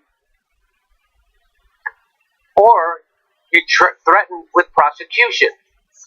After you've charged them and prosecuted them, and they're guilty, you have no more leverage. Do you get how that works? They have no more leverage. Now they just got Trump's chief financial officer. They gave him immunity to testify. That's all. That's how it works. But the Manafort prosecution, that has not. You don't charge a guy with 16 felonies, find him guilty on 8 of them, and think now you're going to get him. You already did it. You already did the worst you could do to him. And the reason why they prosecuted Manafort for that, retroactively, by the way, like why wasn't the IRS looking into his shit the whole time? Why wasn't the bank fraud people looking into his stuff? So anyway, it's just funny to me that people say, oh no, this is him getting, no, he got his new guy. That the way you get is you threaten prosecution. After you prosecute someone, you have no more leverage. Does that make sense? Does that make sense? Yeah. Okay. Yeah. To everybody except for the people that write these ridiculous articles. Oh my God. That reveal the truth about them in the 19th paragraph. So do we have more questions or? You know what? Let me just go through a couple of them, and then how about 5 of them? Okay. All right. This is from Hollenbeck Charles. I feel like such an idiot for saying this, but I never knew you were married. Okay. To Steph, I'm now going to assume that Ron is your love child. Okay. Steph and I are both 33 years old, so it's not impossible. Gail says, this is an interesting comment. Hey, Jimmy, from one of your devoted UK fans, please don't consider defending Corbyn. He's not a leftist, but a proven racist and anti-Semite. Okay, thank you. John BBC, this is off topic. So is that like a 16-year-old kid trying to get attention? Or is that, I used to think that was like, oh, that's like someone from Correct the Record or something, or is that, what is that? Is that someone from the Israeli government that's being paid to troll people? I mean, that shit happens. Well, you know what I think was really funny? Who is that? Is was that a because kid, or is that, Gail said, first it was Gail Elizabeth. that's not a normal person. I don't know, but what I think is, Gail's got our number because she starts with a huge UK fan. So immediately softens through like, thank you. You're my fan, thank you. Or she's being sarcastic. Well, a lot of stuff is capitalized, so you should review it. A lot of stuff is in all caps. Can't take that at face value is what I'm saying. Don't take that at face value. All right, so I'm just going to read, all of a sudden we got a bunch of these. They just like all of a sudden showed up. All right, so here we go. Wow, this whole thing just like, all right, here we go. I'm going to read 3 more. This is off topic, but have you heard about the false flag being planned in Kafr Zita, Syria, within the next 72 hours? Have you heard anything like that, Jimmy? Say it again. Oh, okay. I'm sorry. It's okay. You tell me when, because you wanted to answer questions. Go ahead. All right. This is off topic, but have you heard about a false flag being planned in Kafr Zita, Syria, within the next 72 hours? I haven't. Have you? I haven't read that. Hollenbeck Charles comes back. I'm having difficulty remaining respectful about John McCain. Was it respectful to drop Agent Orange, napalm to massacre villages, and torture for information in a proxy war? Jimmy Dore, back to you. You can go ahead and do that story that you want to do. Or not. So John McCain, lover of peace, bringer of comfort, champion of the voiceless, the champion and fighter for the down and out defense contractor. Here's how his death is being.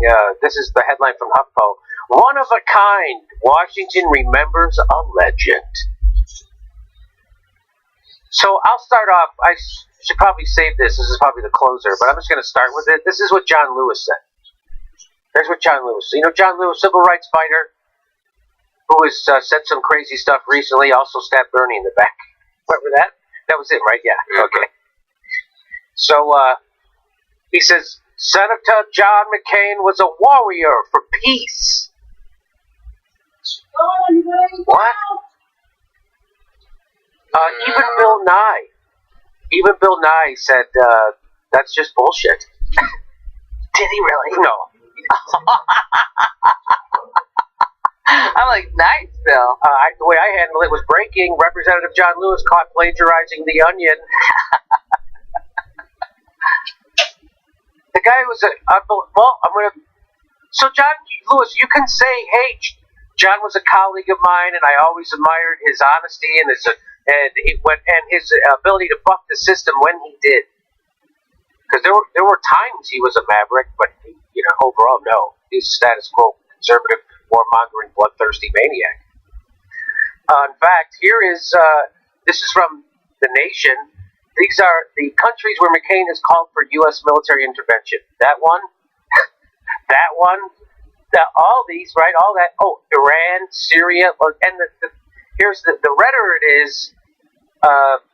Seriousness of the threat from John McCain, salivating. That's the red. Libya. He really wanted Libya. He really wanted Syria and Iraq, and Afghanistan, and North Korea. He really wants a war with North Korea, Afghanistan, Syria, Libya. Bosnia, serious Bosnia, Nigeria, then like soundbite, Russia, China, Sudan, Mali, Georgia. I remember when he wanted us to go to war in Georgia. I remember that. We're all Georgians. Remember he said that? Which means we're going to go to war. We're being attacked, so we're going to have to go to war, right? Of course, thank God he wasn't the president because we didn't go. So there you go. That's not even talking about his support for the Contras and all the death squads and all that stuff in South America and Latin America. So who did give him a fit? Here's something. You want to know? Hey, John Lewis. You know who else gave him a nice eulogy, a nice tweet? Lockheed frickin' Martin. Lockheed Martin. You want to know what they said? Here's what Lockheed Martin said. Senator John McCain was an exceptionally courageous leader and a true patriot who dedicated his life in service to our nation. And by service to our nation, meaning getting more money for companies like Lockheed Martin. We joined the country in mourning his loss. Throughout his career, he rightfully held all of us in the national security industry to the toughest and most demanding standards. Do you see what tough standards we have in the defense industry? What? Yet, no matter how passionate the debate or difficult the message, we always understood it for what it was, a determination to deliver the best capability for our military and men and women in uniform while ensuring the taxpayer interests were properly served. The taxpayer interests, you think that the taxpayer interests are served by giving you guys $20 billion a year or at getting the military $717 billion a year? You think the taxpayers are being served, Lockheed Martin? You fucking mass murderers. Here's Daniel O'Meara said, if I'm lovingly memorialized by a massive defense contractor upon my death, you have my permission to spit on my corpse and throw it to a pack of wild dogs. This is worse than NAMBLA sending flowers. Whoa. Yeah, that's a... Whoa. He's right, by the way. Mm-hmm. He's right, by the way. So, John Lewis, could I drive it home any harder? He's not a warrior for peace? One of the biggest bloodthirsty warmongers in the history of our country? John McCain never met a war he didn't like, never met a terrorist he didn't want to fund or kill. And here's another one of my great. He said, I hate the gooks. I will hate them as long as I live. What a hero. That's John McCain. And here's just some of the people do this. They'll show you, well, look, here's Iraq before, here's Iraq after. John McCain, that's what he was for. Here's Libya before, here's Libya after. John McCain. Here's Yemen before, here's Yemen after. Here's Syria before, here's Syria after. Jesus Christ. Look at that. John McCain was a warrior for peace the same way Ron Jeremy is a porn star for chastity. Just not looking at it the right way. Nice.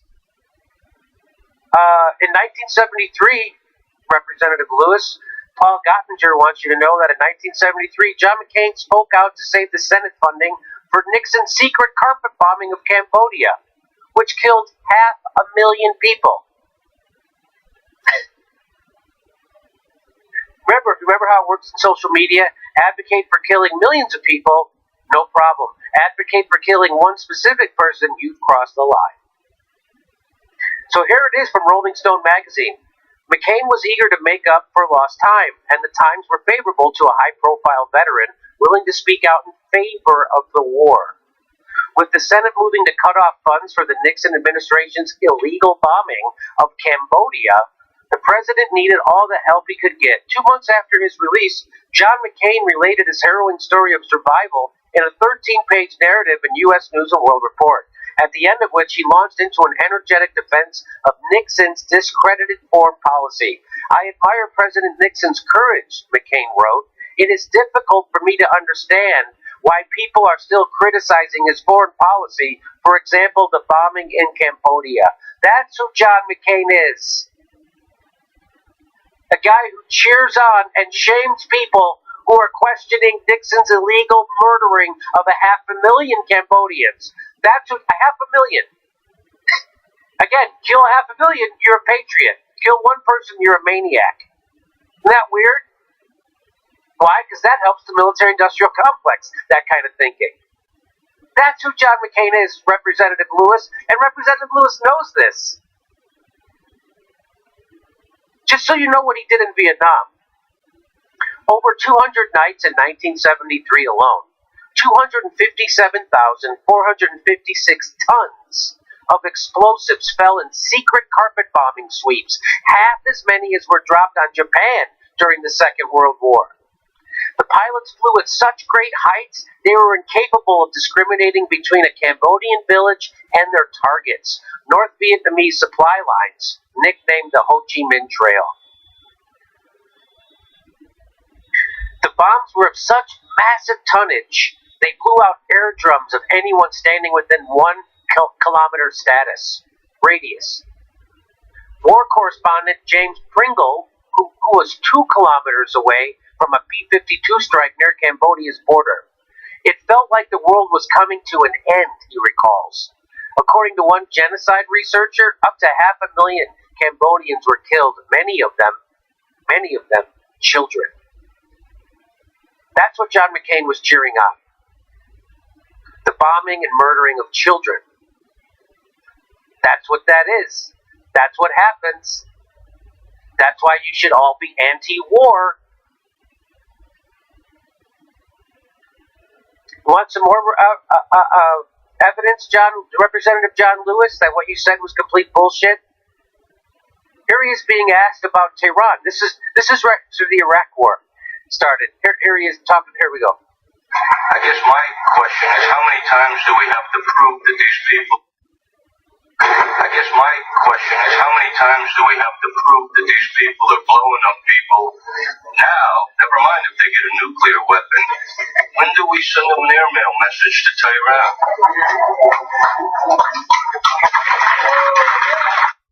Hey, why don't we got to remind people that these people are blowing people up, meaning the Iranians. We just destroyed Iraq right next door to them. What if these Iranians who are homicidal maniacs? I love that. Such fucking blank thinking. So he asked him, when are we going to send an airmail message to Tehran? When are we going to start bombing that country too? And they all start cheering. And John McCain, instead of straightening them out, do you remember what he did? That old Beach Boys song, Bomberan.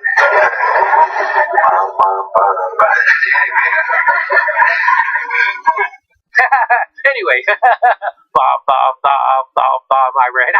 You know, a country that's in attack us, doesn't have nuclear weapons, so we can wipe them out.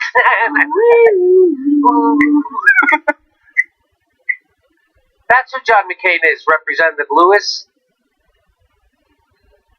Do you hear that room full of fucking maniacs, bloodthirsty maniacs? Let's go to war in Iran.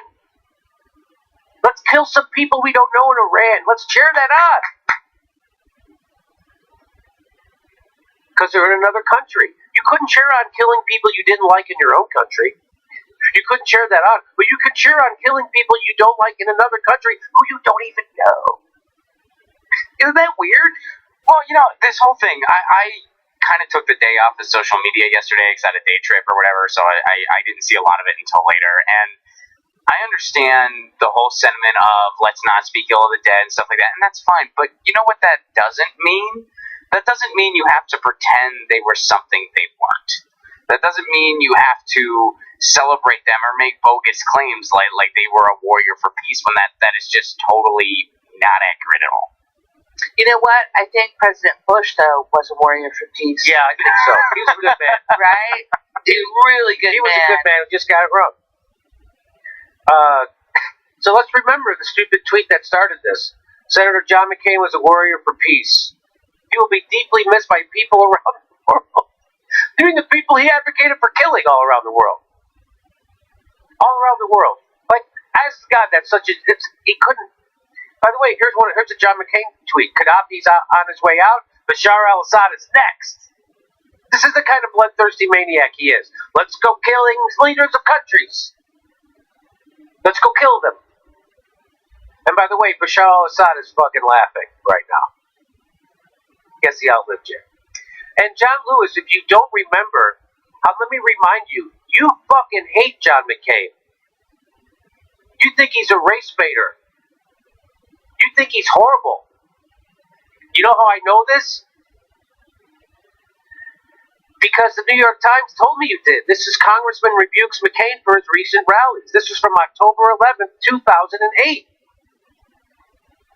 Representative John Lewis, the Georgia Democrat and civil rights leader, said Saturday that Senator John McCain and his running mate, Governor Sarah Palin, were sowing the seeds of hatred and division in a way that reminded him of former Governor George Wallace and another destructive... You said he was like George Wallace, the racist. This is John Lewis saying that about John McCain just frickin' 8 years ago. You called him a racist. In a blistering statement reacting to the angry crowds at McCain-Palin rallies in the past week that have shouted off with his head and other insults about Senator Barack Obama, Mr. Lewis said, quote, during another period in the not-too-distant past, there was a governor of the state of Alabama named George Wallace, who also became a presidential candidate. George Wallace never threw a bomb. He never fired a gun, but he created the climate and the conditions that encouraged vicious attacks against the innocent Americans who were simply trying to exercise their constitutional rights. That's what you said about John McCain, that he was creating an environment like George Wallace, which is destructive to America, which doesn't stick up for the most vulnerable. That's what he said not even a decade ago. You said that, isn't that amazing? You said that in public about him. Now he's a warrior for peace, and he's missed all over the world. You mean George Wallace? Do you understand why people don't trust politicians? You understand why do you have to bullshit constantly? This is from the New Republic. Here's where John McCain responded to you. Want to see the love that you guys had for each other? But she also accused Obama of palling, this is Sarah Palin, she accused Obama of palling around with terrorists. It wasn't entirely positive. John McCain says, well, if she attacked Obama and Biden, that is fairly standard. They go palling around with terrorists. And he says, with all due respect, you never heard about when John Lewis said my campaign was worse than the Birmingham church bombing. That may have escaped your attention, huh? It did, I agree, that is bad. Okay, well, that is what he did. When they orchestrated this racism effort against me, maybe Sarah Palin said palling around with terrorists, but the things that were said about me and her were far worse. I'll never forgive John Lewis. But Jimmy, he said with all due respect, which is something warriors for peace often say.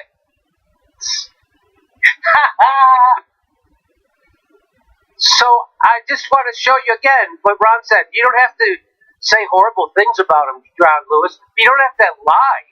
So now people have a totally perverted view of history and what warmongers do and their consequences. The guy used to call him George Wallace just a few years ago. So when should I? Which John Lewis should I believe? How about I don't believe you anymore ever? I saw you lie about Bernie. I see you lie about this guy. Is that how you? So you build up enough.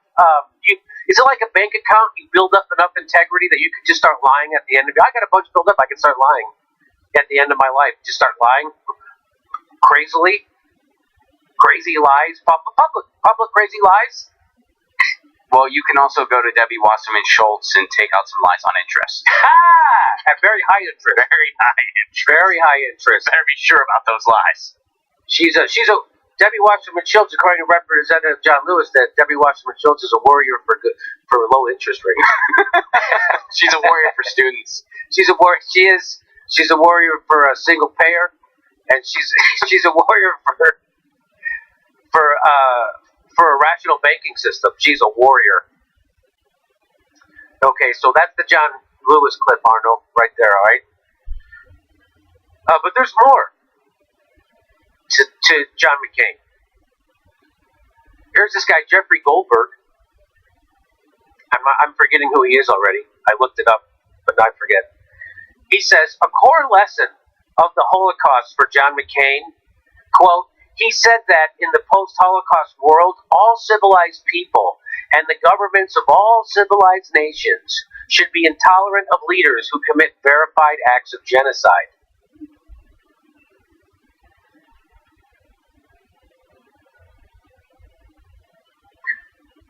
Here's Adam Johnson to let you know why that's crazy and ridiculous that he said that and hypocritical to the nth degree. McCain voted against an effort 6 months ago to end the Saudi slaughter of Yemen, a siege that kills 15,000 and created 1 million cases of cholera. He routinely backs the war and selling of arms to the Saudis. Now he's a champion against genocide? What universe do you people live in? He's for genocide. We're committing siege warfare, which is starving people. That's what that is, siege warfare, which is a war crime. And we're helping do that. The Saudis do that in Yemen, and John McCain's all for it. Why? Because John McCain is a bloodthirsty fucking maniac killer. He's a murderer. That's what he is.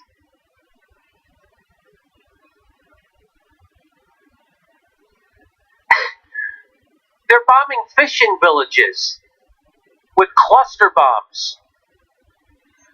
They're bombing school buses with children. And the Saudis stand by it. And John McCain's for it.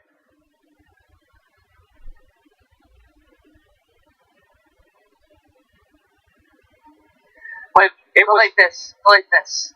Thank you. We got to get that thing.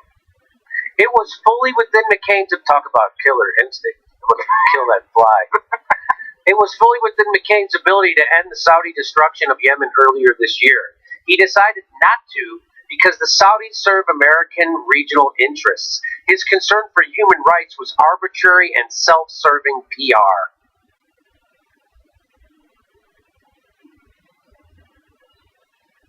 So, anybody trying to say that John McCain cared about human rights or was a warrior for peace,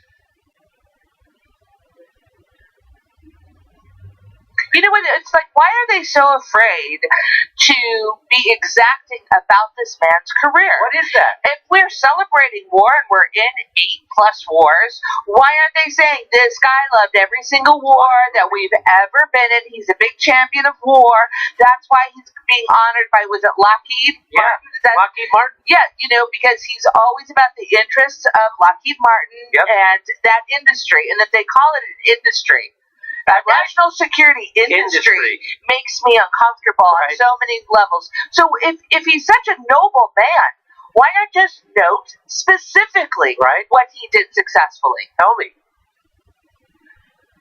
Here's this guy, Mike Jolin. God damn it. Trump, he's another one of these guys who thinks he knows about politics because Trump. He doesn't like Trump, so now and I guess he was a musician or something. He's got a blue check, and he gets a lot of retweets. Look at this, 11,000 retweets. Almost 12,000 retweets. I've never had a tweet go half that. Yeah, maybe a pinned tweet I had. Anyway, he says, I lost my father recently. It was the hardest thing I've ever gone through. Whatever your views on John McCain or his legacy, his family is suffering right now. It costs you nothing to show him and his family the basic human dignity all people deserve. I would have an easier time if Meghan McCain wasn't such a repulsive piece of it who doesn't give a shit about poor people not getting health care. When she's the richest thing in the world and never had to ever worry about anything in her life ever. Never had to worry about a dental appointment or seeing a doctor or getting a pair of glasses or affording a ride to school or having to turn nothing. So maybe if they didn't advocate for fucking over poor people on the regular and keeping basic necessities of life away from poor people, maybe if they did that, I would give a fuck about John McCain's family. But they don't. They advocate the other way. They're the richest people in Arizona. They advocate for fucking over poor people in the richest country in the world. So fuck you. You know what? I'm so sick of fucking assholes like this. I don't know. You know, when Mikhail Jolit says it costs you nothing to show him and his family the basic human dignity all people deserve, it costs me nothing. I gotcha. But you know what? How many people have died since John McCain has been in office who didn't have access to health care? What was it, 45 million people died every year? No, 43,000 people a year died because of lack of health. And 30 million people, 29 million people don't have health insurance still. And let me tell you, Cindy McCain's net worth, it costs me nothing, is $300 million. That's what they have documented. That's what they're showing us. Yeah, and John McCain had his choice between 2 or 3 different government programs now to pay for his health care. Here's what Adam Johnson said about it. Well, now that we're doing manipulative claptrap, which is what this is manipulative claptrap. This is bullshit. Now that we're doing manipulative claptrap, let me say I lost my father 2 months ago. Please feel free to drag John McCain. He helped start a half dozen wars. Politics is an adult's game. Avoid sentimental tripe, please, and thank you. Yeah, mic drop. Yeah, absolutely. There you go. Because that is what that is. That's sentimental tripe. So, suck on that, Mike Jollitt. And by the way, everyone dies. Everyone dies. Everyone dies. I'm going to die. Steph's going to die. Ron, even Arno, how young he is going to die. Sorry, Arno. This might be the first time you're hearing about this. John McCain called for the mass murder of people on the regular. And if my dad was a mass murderer and when he called for mass murder all the time when he died, I'd expect people to say some shit about it. Oh, it hurts my feelings. Hey, my dad died, but people were nice on Twitter, so...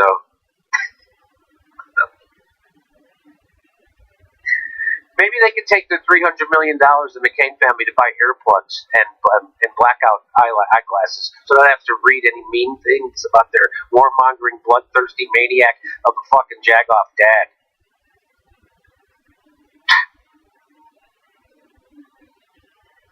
You know, they go, oh, well, he did vote for the, they say, oh, he did vote for Obamacare, he saved it, remember, with that thing, remember? Yeah, and then he voted for the tax thing, which fucked over people, health care. Jake Tapper says, I hope I don't run this clip for another 50 years, but how do you want the American people to remember you?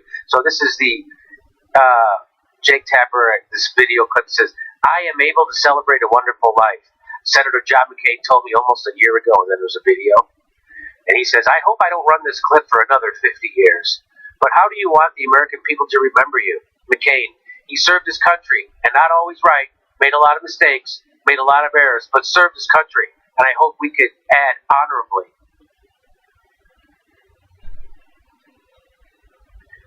go back to Adam Johnson. McCain's mistakes and errors resulted in hundreds of thousands of deaths. But this won't matter because those deaths were in Iraq. Those deaths were Iraqi, Vietnamese, Palestinian, Yemeni, e.g. populations with zero purchase among U.S. media elites. Exactly right. Here's someone's hot couch and blaring DVD men. By your logic, said, I like this thing where we have someone who we only know because of her evil family, meaning Meghan McCain, who we only know because of her evil family, but we're also forbidden to make any jokes about them. I love that the nation all has this 35-year-old fucking idiot we all have to coddle and raise together because her dad's long life is ending. We all have to collectively coddle Meghan McCain because her 81-year-old warmongering, bloodthirsty dad. Adam Johnson replies to that, says, I like that as a country, we collectively value manners over brown and black lives. Like this isn't even rhetorical flourish or meant to be provocative. It's objectively, demonstrably true. We live in an Edwardian period drama. It's sick. I don't even understand what that means, Edwardian period. What is that, Rob? Oh, I have no clue. Yeah, we'll have to tweet Adam Johnson. Maybe we need to tweet at Edwardian. But that is true. It's like let's all show that we're great. We're a great country because we can have manners when a warmonger dies. What? We should all be ashamed that we let a guy like that influence our politics for so long. And then we venerate him. You know what? Why don't we do this in memory of John McCain? Why don't we, in memory of John McCain, end the wars and wipe out homelessness? Yeah, how about that? Why don't we do this in the name of John McCain? Let's do that as a tribute to his honorable life that he led in behalf of the military industrial complex. How about we get health care to all the poor people that he fucked over with that tax vote? How about that? How about every single veteran who's living on the fucking street is cared for, and their family, and their children can be sent to college? Why don't we do that in honor of John McCain's wonderful life? Hillary Clinton says, John McCain lived a life of service to his country from his heroism in the Navy to 35 years in Congress. He was a tough politician, a trusted colleague, and there will simply never be another like him. My thoughts and prayers are with Cindy and his entire family. 28,000 retweets. 29,000. You know, I wonder if her tweet also includes his first wife. No, I don't think it does. Nick Brana says, tonight I grieve for the unknown thousands who John McCain had a hand in killing. He lived a rich and full life while yours was cut short. He retweeted Hillary. Here, I don't even have to comment on that. Here's Ocasio-Cortez. John McCain's legacy represents an unparalleled example of human decency and American service. As an intern, I learned a lot about the power of humanity in government through his deep friendship with Senator Kennedy. He meant so much to so many. My prayers are with his family.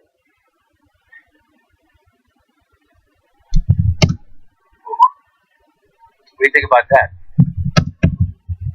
Well, I mean, that's one. Those are the types of reasons why I could never run for office. I would never be able to. Like somebody's going to say, hey, Ron, McCain died. Go ahead and tweet You have to, tweet some reverent thing. And I'll be you would have to caution yourself on what you would tweet. Yeah, it's like I don't want to. Yeah, I'm not going to pretend this person was something they weren't. I'm not going to do that. I have family members that told me when McCain was running for office that they loved him and that he was an honorable guy. And, to see Alexandria, I get it. It seems like part of the game. Shit, it's just not, wow. You gotta go overboard, huh? How about just don't say anything? How about just say, John McCain was a patriot. We all admire his service to our country, and our hearts go out to his family. How about that? That's enough. Why do you gotta that's enough for a diplomatic political response. Now, your whole thing is that you're fucking authentic. What the fuck? Look at this. John McCain, here's Bernie Sanders. John McCain was an American hero.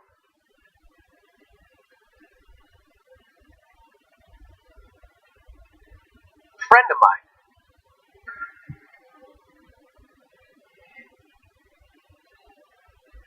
Condolences to his family. Sarah Abdallah retweeted Bernie Sanders and says, John McCain heavily promoted the lies that led to the Iraq War. He championed the NATO bombings of Libya. He supported and armed the jihadists destroying Syria. He played a role in bringing neo-Nazis to power in the Ukraine and backed Saudi Arabia's genocide in Yemen. He was no hero.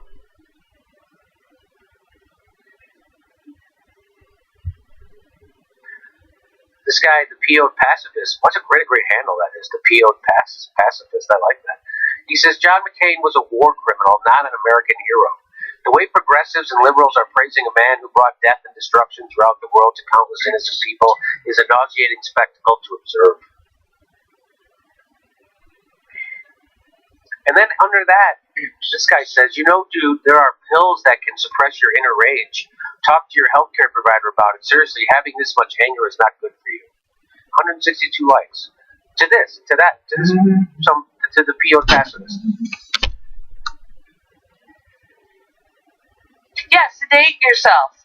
You know, go take some drugs so you don't really, feel the reality of the fucking shit that he did. You know, dude, relax about that. He's a war criminal. Dude, take a nap. Who cares about 500,000 dead children? Who cares, dude? Take a pill or something. He's still a good guy. So I'm sure Mr. Independent, what do you save your anger for? I'm going to guess sporting events? What gets you upset? Traffic? You get cut off in traffic? You know, the important things. He replies, he said, insult me all you want. It doesn't change the fact McCain's record included pushing for wars in Iraq, Libya, Afghanistan, Syria, Ukraine, Yemen, Iran, support for the Contra, Pinochet, apartheid, South Africa, Saudi Arabia. Your apathy to these horrors says a lot about you. And here's my man, John Blackman says, right now I'm wondering if Bernie, Ocasio-Cortez, and other progressives will join forces to push forward a bill to build a giant national monument in D.C. upon the death of Dick Cheney, who valiantly led us through the trauma of 9/11.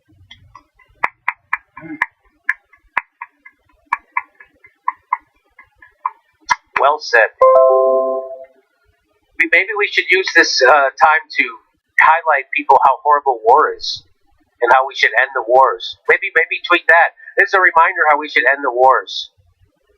John McCain was a victim of torture. We now practice torture. We don't even jail the people who did it in our country. Maybe you could use it to shine a light on torture. And about how those people are now the head of our spy agencies. And we're never supposed to question them. You have to take whatever the spy agency heads say is true. And Mueller too, even though they're liars and torturers. That's something. All right, so let's do some questions. All right, JD, here we are. I'm going back to 248 if you gave us. Don't get excited too much about the DNC newly passed reforms. In 3 weeks, Tom Perez will quietly reverse that decision. I bet. Right? Thank you, Kiki. I bet.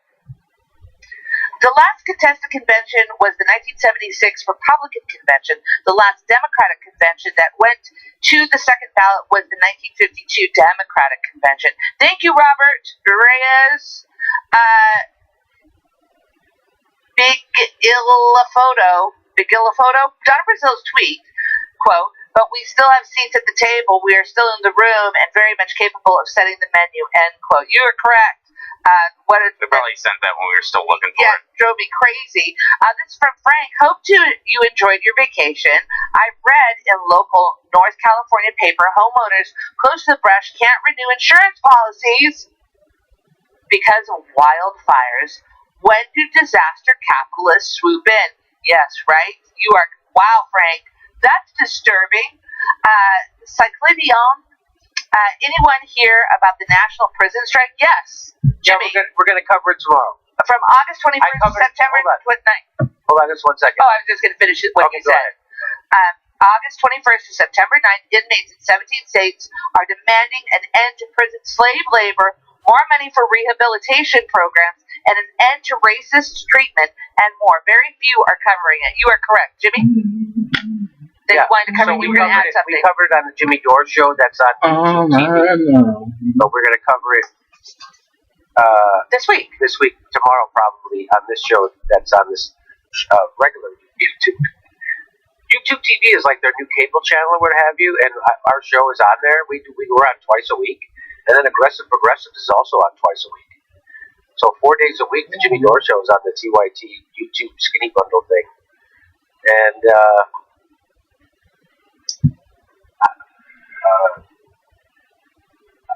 no money in it for me.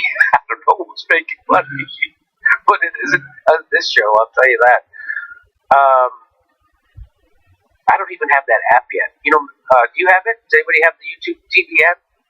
Arno? No? How do you get your cable at home, Arno? Oh, we don't have cable. So how do you watch? This internet YouTube? So what do you do? Internet. So when you want to watch TV, what do you do? I don't. I don't have cable either. So you don't have an access to TV? I just do. Like if you want to watch, do you watch Netflix? Yeah, Hulu. Oh, I have Netflix, Hulu, and if I want to catch a sporting event or something, I'll go to a bar. You guys must really be missing out on all the great commercials. Right? I remember when stand-ups acts used to be 45 to 50% just making fun of commercials. And everybody, it got a big laugh because everyone knew those commercials, right? So. All right. MN, great Sunday surprise. Love you all, MN. Bridget Whittingham, meditation/aliens 2020 mediation. Mediation /aliens 2020. That was from Bridget. Confucius. There was a super delegate interviewed by an InfoWar reporter back in the spring of 2016 that straight out said that Hillary would win the nomination. Of course. I remember when I was saying that. Wildcat 1, thank you for your donation. Golden Oil, did you hear Alex Jones was busted watching ... Wow. Anticipation. Oh. Who knows? We'll never know how that ends. Golden Oil. Trudy, Clinton-Trojan R. Who can be our Trojan? Bernie? Alternative? Easy to criticize. It is easy to criticize Trudy. David Wynn. Discontent sowing interferes with consent manufacturing. Yes, David, you are correct. Very true. Justin B. I think the rules of the second vote are not well understood. Previously, having been a delegate for Bernie at the conventions, it's my understanding that the second vote happens automatically. Careful. That's interesting. Balthazar, we heard the greatest senator ever and war hero John McCain died. We decided to fact check this by calling his daughter. She confirmed, quote, factcheck.oops from Jake. Thank you. Hashtag real name, not porn name, Tapper. Aquabungle, I buy this shirt, Jimmy Dore, fomenting at the mouth. Jimmy like that. A. Mares, this, in quotes, reduction in SD was premeditated WikiLeaks. Premeditated. Okay. Balthazar, Magic has HIV, Jimmy, not AIDS. He takes retroviral daily. That's what I meant. You're right. Correct. Thanks for the correction. Desi Murgy, watch Jenks Q&A on C-SPAN. More than half Democratic callers showed acute Russia scare symptoms. Alex Amakuchi, no question. Just love my favorite show. Thanks so much for all the work you all do. Thank you, Alex. Jerry Young, live show in Buffalo, New York someday. Love ya. We'll get back to you on that. David, hi Ron. Any suggestions for economic data scientist jobs in LA for organizations like LAANE, Democracy at Work, or other progressive advocacy groups/campaigns? Ron? I'm not an expert in said job market, but do some online sleuthing on Craigslist.org or. No, I'm sure you can find out tons of info. I don't know of anything offhand, but I know all those groups as far as I know are present here. So come on out, take a look, see what you like. Now this is B1BB's Got Hands. I'm from Memphis, Tennessee, now in Texas. Sorry about that. I fell into precious, This week's word then is 10% scrag. weed. I'm Scrag sure it's like is a verb, 10%. which means to handle roughly, That smoke to pot. manhandle. Have you read that? Jimmy? Scrag is also a noun. People and it is a get hooked on person's neck. like they just Let me like use the word scrag in a sentence to give you I think people can say that. Yes. Whenever I'm ready to delete my opponent, if you I excessively grab them smoke by their marijuana, scrag, there actually I is a swing my other condition arm that some underneath, people hook my develop, fist, and swag their face into where the they're, mat. And that, my friends, is a painful in their ferocious stomach, twist and of I've just read fate. about this. It's Super hot showers. there are free ease in delete. Takes the They stand for entertain, pain away. It's a weird enlighten, thing. and educate. You just experience There, all yeah, if you drank 2 cases of Coca-Cola a day, I bet the effects would be unbelievable. So yeah, I mean, anything in excess is really what you're talking about as well. yeah, I mean, you can smoke a lot of pot, and I haven't. That's the only thing I've ever heard of being negative. A negative reaction to it was that I don't know where that article was, but there's this syndrome that people get if you smoke every day a lot for like 15 years. You could develop a small percentage of people develop this thing that's very painful, and they have to take hot showers. That was their remedy for it, and there's no other way to fix it. But anyway, marijuana cures everything, even cancer. So, what was the question? It was just talking about overall far beyond time to end the drug war. 10% of people get addicted. I don't know, what does that mean, addicted? So, like, if they don't smoke it, will they have physical withdrawals? To me, that's what addicted is. Yeah, I know. It was just. I don't think It was just one article that I read, so I'm just like, curious what this guy's going You have through. physical withdrawal when you quit drinking coffee. You know? Yeah, you do. You have physical withdrawals, right? I have physical withdrawals when you stop eating, carbs. When you Oh my God, I have big time. Big time. I have physical withdrawals as soon as my ice cream cone is gone. Oh. It's like I want more ice cream. Don't you? Like every single time. All right, I'm going to go through the questions or statements. Jimmy, you're going to like this one. R.D. Patterson, one war away from true happiness, - McCain's ghost. Tiberius Monk, Jimmy, you got to listen to this stuff so you... JD in the house? I'm here. Okay, Bernie quit propping the Democratic Party and be the leader your people need you to be. This two-party duopoly needs to end. That's from Tiberius Monk. Balthazar, highly recommended Streamlabs for donations tracking. Can track day to day, week to week, except PayPal. Doesn't charge extra, unlike YouTube. Tracks super chats, tracks follow, and subscriber growth. What's it free. called? So Streamlabs. But the problem is, I get it. We're going to need another platform. So yeah, thank you for that. Yeah. So thank you for that. But people say, well, try this, or try BitChute, or try this thing, or Slingbox, or Daily Motion, or the problem is those things don't really compete with YouTube. They're not the same platform. I think Streamlabs, what this commenter's talking about, is more of a service. Yeah. Like it's not a platform. It's like a service to organize what we get. Yeah. So okay. I'm too dumb to talk about this. Zach says the easiest way to get free weed is to tell stoners you've never smoked before. He's on to Arno's plan. Oh shit! That Gropante. Bernie or Guillotine 2020. You'll like this, Jimmy. I feel the same level of remorse for McCain's family as he felt for the millions of people McCain impoverished and murdered with his politics, which is none. Hashtag no decorum for war criminals. Hashtag fuck them. Wow. Balthazar told to weed, hated it, given weed, loved it. I get it. You do? Yeah, well, you got to check it on your own. When they were told, like, hey, you got to do this, they were like, I'm not buying. I don't want to hear this. And they're like, well, I'm just going to, I get it. This is nice. Jimmy, this is like Jimmy, middle name, butchering neocons with a heart-on, Dore. All right. Been on a birth certificate. With that, Piano Man 1885, 36 billion tons CO2 equals total world economy emissions. Got it. Big Baby Zubas believe, ? The CIA, ? Exclamation mark, good one. Thank you. Tiger Paw, Thank you. Bat mashups. Was a showroom manager at the Hollywood Improv in the early 2000s. Saw lots of folks, Zach, Sarah, Dr. Ken, get famous. Happy for them, but proud of you, Graham and Dave.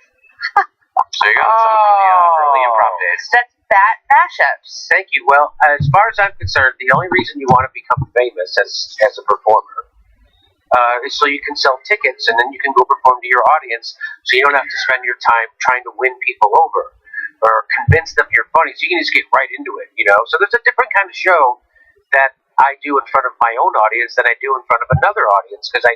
Anyway. So my point is, the whole point of becoming famous is so you can, as a comedian anyway, is so that you can go play venues where it's just full of people to see you, and I can do that. So I don't care about anything. That's it. It worked. Like the reason why I would want to be in a movie is not because I enjoy doing movies. I would want to be in a movie so I could go do stand-up comedy to people who like me. The reason why I wanted to be an actor in a TV show wasn't because I really wanted to be an actor in a TV show. It was because if I got to be an actor in a TV show, more people would know me, and then I could go do comedy with people who know me, and I could sell tickets. That's why. So I think maybe that's why I never became a successful. I mean, I did act on TV, but I didn't ever pay all my bills from it, like stand-up. I paid my bills for stand-up my whole life because I loved it. So I had a passion for it. I didn't have a passion for acting. I just didn't. Somebody else's words. That's how it looked to me. Like, someone else wrote this. I don't even give a fuck. And put stand-up, I knew exactly why I was saying what I said. So I enjoyed that. So I forget what the question is now. My buddy Owen Straw, he's a really funny comedian. He puts it in like such a succinct way that I always thought was really clever. He's like, most comedians, everything else they do, they just do so they can do more stand-up. Yes. Yeah. That's such a fun way to put it. That's it. Yeah. The only reason why I ever went on took an acting class was so I could go play theaters as stand-up. The only reason I ever did even acting or wanted to be in, I never understood, like, why do I gotta go do acting now? Why can't I just wanted to become like George Carlin. So when I would move to LA and people would ask you, what are your goals? Like, I want to be George Carlin. They don't want to hear that, by the way. They did not want to hear that. They wanted to hear you, you have an idea for sitcoms and TV and films and blah, blah, blah, and that's what they want to hear. And I was like, yeah, I'm here to do that so I can be George Carlin, so I can go play the theaters, so I can go get it off. That's the only, so again, there's a lot more words to say what Ron's friend said in a lot shorter. All right. Thank you, Christy Corbett, for your donation. Tonight on Mad Al, how McCain's cancer was Russian. Nice, Balthazar.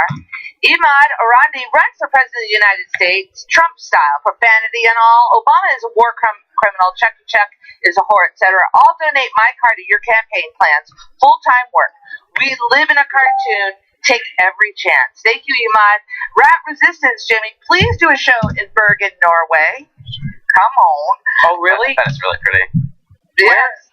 Bergen, Norway. Do you think we could, I would love to go so maybe we should go over and do a show in Berlin, Norway, or should we just do one show and then everybody gets on the train and goes to that city? You know what I mean? It's like, should we just go do a show in Berlin? I mean, if we do a show in Berlin, I'm going to go to all the other cities anyway, just because I'm in Berlin. Oh, okay. Berlin's awesome. Is it? I hear great things. Berlin is so cool. It is so cool. People like us in Berlin, so maybe we should we got to do that. So again, I got to get an agent. I got to get an agent who knows all the venues and the ins and outs. I just have to bite the bullet and go get an agent. Okay, go ahead. Streamlabs is a plugin, not a platform. Oh, thank you. Sorry. Thank you, Balthazar. Danny, if they want to praise McCain and do something useful, they could bring back his immigration reform bill. Zach, smoking a lot of weed and taking hot showers sounds like every day. Big Baby Zubas, the usage by race is even, but 88% of arrests are African American. Yes, the war on drugs is just racist, finding a new way to be racist. And to maintain it. Yeah. To maintain it. Detuned, thank you very much. Hashtag GDL. What's that? B.A. Pobey, only Democrats can make Trump look like an honest man. Rat Resistance, what would you say is the biggest weakness, Jimmy, of the left today? The biggest weakness of the left, I think, is they lack a real leader. I mean, people say Bernie Sanders is a leader, which he is. Right now, I think he would be the leader of the left. And my problem is that he's using all his power and energy to prop up the Democratic Party, which is a mistake. And so that hurt. There's a lot of progressives who that just sucks the life right out of them. They can't do that anymore. They can't give their energy to that. And like I said, all these, our revolution, new Congress, brand new Congress, Justice Democrats, for all DSA, for all these people, and the Bernie revolution. Do you know how many corporate Democrats have been successfully primary? One. So there isn't some progressive takeover happening. So the biggest weakness, I think, is people that our leader is inside the Democratic Party, and he shouldn't be. And that's what's fucking up the movement right now. If we had a guy out there right now creating an organization, whether it be a political party or an actual organization. Our revolution was supposedly started by Bernie, but Bernie's not a part of that. That's run by Nina Turner. He doesn't head that. So, it would be nice if he was actually trying to, like Bernie said, we have to have a rainbow coalition, but it has to happen outside the Democratic Party. If he was actively every day building up an organization outside the Democratic Party to threaten the Democratic Party, or that would be great. That would be useful energy. And, again, big, massive props to Bernie. Look how far we've come on Medicare for all. Now people are all for it. That's, I think, largely due to Bernie Sanders. But it was also largely due to progressives who showed up when Bernie Sanders went and talks. So what Bernie Sanders showed was that people are hungry for this. It wasn't because Bernie Sanders was better at saying it. He was not a better public speaker or a sharper dresser or a better communicator. Just because no one else was fucking saying it. And so when people showed up at his events, it was more about them connecting with each other. Yeah. Than Bernie being this charismatic leader was like, holy shit, there's a lot of people like, yes! Because no one's been ever saying that. Even now, we showed you that guy in Ohio 12th who lost, the Democrat Danny O'Connor, lost to the Republican, and they're blaming the Green candidate for getting like 1,200 votes or 1,100 votes. And we looked at that guy's campaign commercial. He was running as a Republican, literally. But this is the Democratic Party. So I think the biggest weakness of the progressives is that our so-called leader is diluting his power by giving it to the Democratic Party. He did it when it's just tough, especially after he found out they completely cheated. Not only him, they cheated us. They didn't just cheat Bernie. They cheated us. They cheated the goddamn country and the world out of a progressive candidacy who would have beat Trump. And for him to not call him out is a dereliction of duty. And it's sad, and it deflates a lot of people to see him then prop up that, not only that organization, the DNC, but that candidacy. Hillary Clinton, who completely committed election fraud. And no one's being held accountable. But Bernie's sponsoring shit to be angry at Russia. So that's the biggest weakness of the progressive movement, I think. And right now, we had a panel yesterday with Gail McLaughlin, and she's trying to start a California, so California will lead a progressive alliance. And that is needed. Now, I'm not good at organizing. Now, she organized on a local level, and they really took over Richmond, and they beat Chevron. They still have progressive control of their city council and everything, so she's great. So what she's trying to do is extrapolate that out to the whole state, which, we're the 5th largest economy in the world. Did you know that? California? So that's a big task. But if she could create this progressive alliance where we all work outside the two-party system to work on issues and to have a movement, a progressive movement outside those parties, which is what Bernie actually called for his whole career, which he's not doing right now. But if we could do that, that would be fantastic. So then people would have to come to the progressive alliance to get our blessing. So I think that's because Bernie right now does not endorse independent candidates who are going against corporate Democrats. He doesn't endorse Democrats who are going against corporate Democrats. He did one, the Lipinski race in Chicago. One, he endorsed one person going against one corporate Democrat, one of the worst of all time, the Lipinski in Chicago. So there you go. Did I talk too much about that? Let's go on. Next question. Sorry. Okay, so this is from Balthazar. Can we just call Jeff Bezos Beelzebazos? Mm-hmm. Nice one. Very nice. Very nice. I'm going to steal that. Thank you. Nations, Operation Greenwood commit terrorism against Americans to gamer support for a war with Cuba. Thank you, Nation. Justin, Brazil's tweet might as well be an onion piece. Former DNC chair empowers fellow superdelegates by reminding them of their power to influence elections despite recent setbacks. I seriously thought it was a parody tweet. Like I was like, that's a parody account. I'm not getting. And then I looked. I was like, oh no, she really did that. Rex the Younger, thank you very much. Megan, establishment Dems put the mock in small d democracy. OT Trucker, war is just a suspension of the writ of murder. Yep. C. White, he also is the forestal on fire. The forestal, he also lit the forestal on fire. Solidarity.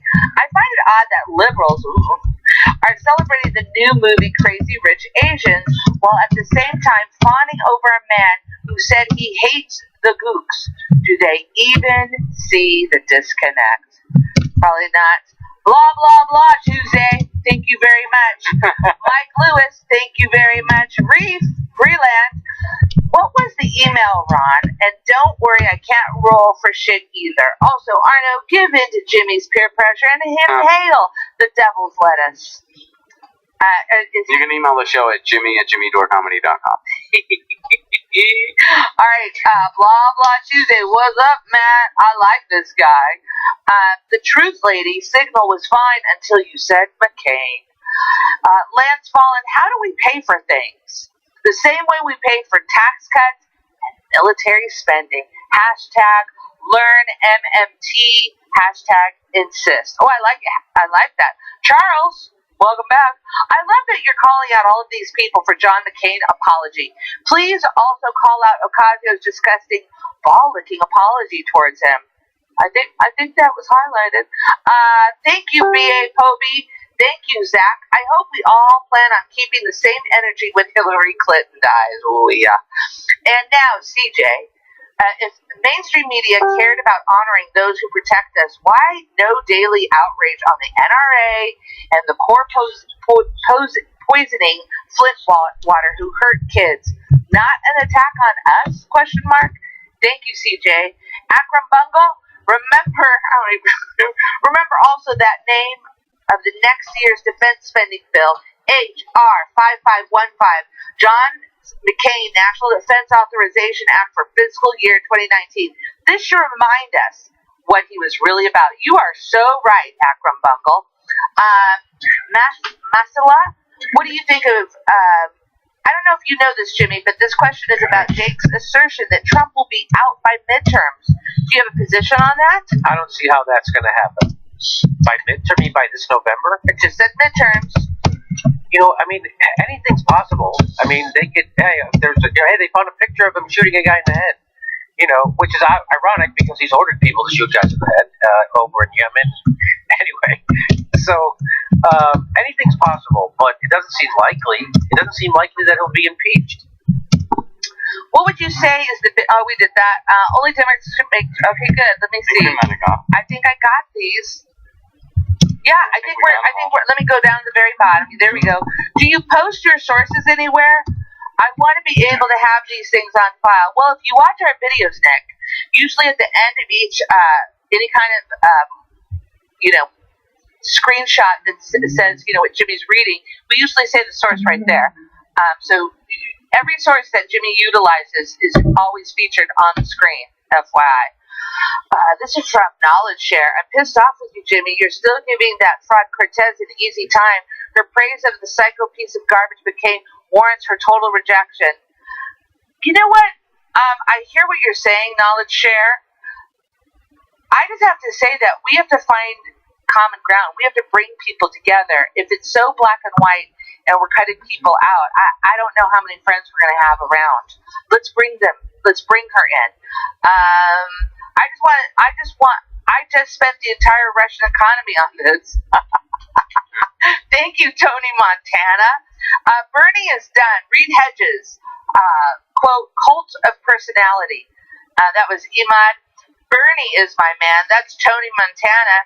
Jordan, Please, Jimmy, explain your reference to being a jagoff comedian forward. Did someone make that reference to you? P.S. You rock. No one's ever. What is the thing? I think they want to know is there like a story of? No, that's just that's just how I like to self-describe myself. Well, it all started out by people will always say, "Oh, you think you're smarter than Chris Hayes? You think you're smarter than Rachel Maddow? You think you're smarter than Jake Tapper?" Yes. So I would say no. I don't think I'm smarter than these people. That's the whole point. A dumb nightclub jagoff comedian like me can see through this shit that I know they see through it, and they're fucking lying to you. Just like I know Jake Tapper knows that Medicare for All saves money, and he lied. He just lied. Rachel Maddow knows that we have a war machine. She knows about imperialism. She's read Manufacturing Consent. She knows what she's doing, and she does it. So it's not I'm smarter. It's not about having smarts. That was, I guess, the whole point is why I say that is because it's not about being smart. It's about having courage to do the right thing and have. So I have way more courage than Rachel Maddow or Chris Hayes or fucking Jake Tapper. It's just courage. And I got that courage from going on stage as a naked nightclub comedian and having people, it's a war when you go on stage to stand up and people don't know who you are. So this little girl is that's the whole point why I say that. Because you don't have to be smart to see this shit. Like I said, when I figured out the housing crisis was going to happen, I figured it out. I had never even bought a house in my life up to that point. I'd never purchased a home, but I figured out that this mortgage thing was going to crash. Just by talking to a lender. Oh, she's going around the code. Just by talking to a guy who's a friend of mine, who all of a sudden was living in these huge houses and had all this money, and I go, what the hell's going on? You need to go to college. How are you getting this money? And he looking for you, Abby. Told me all about what they're doing with stated income. That's when I found out all about that stuff, about how the mortgage con worked.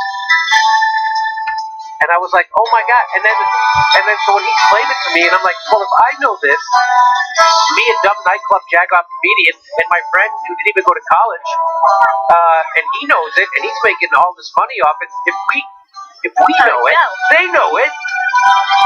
That's why I say that. If a dumb jagoff nightclub comedian knows that these gas attacks are completely engineered, probably by the people wanting the United States to interfere in that war, why would you do that? Because that's going to trigger the United States to interfere in that war. It's obvious that even a dumb jagoff nightclub comedian, you don't have to be smarty pants. You don't have to be. And again, it just shows you Rachel Maddow. She was a Rhodes Scholar. All the intelligence in the world doesn't help you. You don't have courage. She doesn't have courage. She doesn't have the courage and the fortitude to stand up to her corporate overlords, and she does the bidding. And right now, she's damaging our culture for money and for pleasure. She doesn't give a shit. Looking for you, Abby. So, did I answer the question? Yeah, I think you did. That's why I call myself a dumb jagoff nightclub comedian, because it's not me thinking I'm smarter than people, because I'm not smarter than people. And Thursday night, we're all going to be jagoff comedians. Oh, so this Thursday, we're doing this. So people came up to me by the way, oh, I'm going to your show on Thursday. It's not my show. At the Sycamore Tavern, it's not my show. It's Ron's show, right? So Ron books a bunch of stand-up comedians. I'm just one of them. I'm only going to be doing like 10 minutes or something, right? And people should still come out. But people, I'm going to be there. Hey, did I take those Valsartrans? Did you give me those? I gave them to you. I'm dizzy right now. I wonder if I took them. Anyway, all right. Let's go to the next question. All right, we're going to wrap it up. I think we have less than 10 comments. Thank you, Christy Corbett, for your donation. Tony Montana made my day this effort. Balthazar, the other big benefits to linking your YouTube to Streamlabs is that it stops the, quote, pay per character limit. PayPal donations are $2.55 characters, no matter the monetary amount, no pay to play. Tony Montana, we watch you in Russia. Can we convict you now? No. Jacob, roses are red, violets are blue. I live in New York, so come to goddamn New York already. Yeah, Jimmy, that's in your ballpark, right? Yeah. Balthazar, you can't just assume something is true because you want it to be. I want the P-tapes to be real, as it explains his love of tacky gold shit. But I lose credibility by saying it's true without proof. And Tony, we're done. Let me go down to the very bottom because we have a couple that says, Jimmy, thank you for your position. Shooting a guy in the head didn't stop Cheney, and that's from Balthazar. Balthazar comes back, Jagoff, quote, or colon, Pittsburgh slang for dumb or an F. Yes, we know that. Jacob Brooks, Jimmy, I want you to close your eyes, take a deep breath, and picture a world where you guys can come to New York. How great would it be? Jacob, I love your style. Those little town blues. Yes, and Jimmy, final statement, thoughts on H.A. Goodman, question mark, and that's it, ladies and gentlemen. Hey, Jimmy, I have one more story I want to do. Okay. And that's it with the comments, just the super chat, I think. So no more solid chats. But, so, just one more thing on the John McCain. People are forgetting what actually people would say about John McCain. Here's one of them. President Barack Obama draws a line from Sarah Palin directly to Donald Trump. That's from Time Magazine. In an interview with New York Magazine, the president says there has existed a dynamic in national politics since his election that has made cooperation with Democrats and the Obama administration toxic to the Republican base, which he says is clear in this election cycle. I see a straight line from the announcement of Sarah Palin as the vice presidential nominee to what we see today in Donald Trump.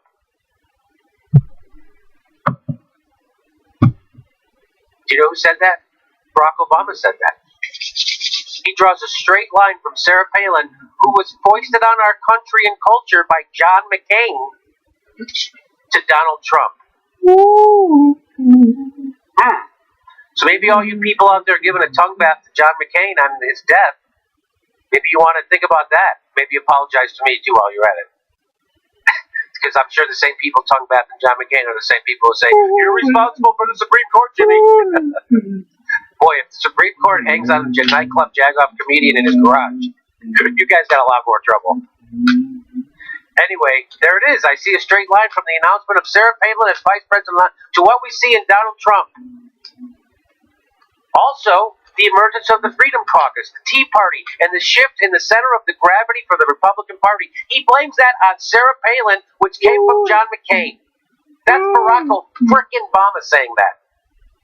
That's not Jimmy Dore. That's Barack Obama again. Any comments on this? I'm going to throw to my panel. Well, you know, aren't we all just sick of all the tongue baths that are being given to John McCain? And then you see this. Here it is. There's Barack Obama. But now he's dead. Everybody's going to say he's a warrior for peace. You want to see my favorite tribute? Here's my favorite tribute. Here's my favorite tribute to John McCain. It was on NBC. And now you got to watch this. Okay, is this where somebody cries? No, it isn't. Oh, okay, this is better. Good. This is better because they broke into programming to announce on NBC that John McCain died, and then they go back to the programming. Wait till you see what it was. Here we go. Ready? My own man anymore. I wish my country's. Harry Smith, NBC News, New York. And again this evening, the breaking news, NBC News confirming the death of Senator John McCain at the age of 81. This has been an NBC News special report. We will return to our regular programming on the NBC network. Our live coverage continues on MSNBC.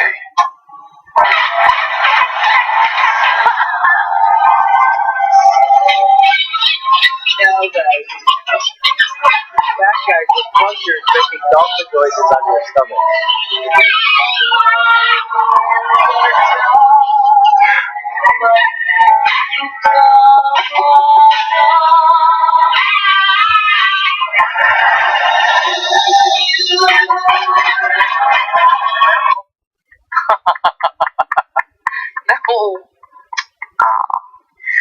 Thank you for that tribute to John McCain's legacy. Now back to fat guys and dolphin men. Shirtless fat guys in dolphin masks making fart sounds. I just really want someone to come out with a study where they're like, and our results reveal that the people that watch that are actually more informed on current events than the people that watch MSNBC. I just got uncomfortable because it looked like these two dolphins started to beat off. It looked like they were beating off. It did. What a tribute. So that's my favorite tribute to John McCain. It's my favorite tribute. There's some more, by the way. There's some more stuff. Someone, PWN all the things. Is that like, anyway. I hope legislators take time not to just mourn McCain, but to take inspiration from him. The greatness of the man was in using his position to do what he believed was right, even at a heavy personal cost. They say he was the last of his kind, but it does not have to be so.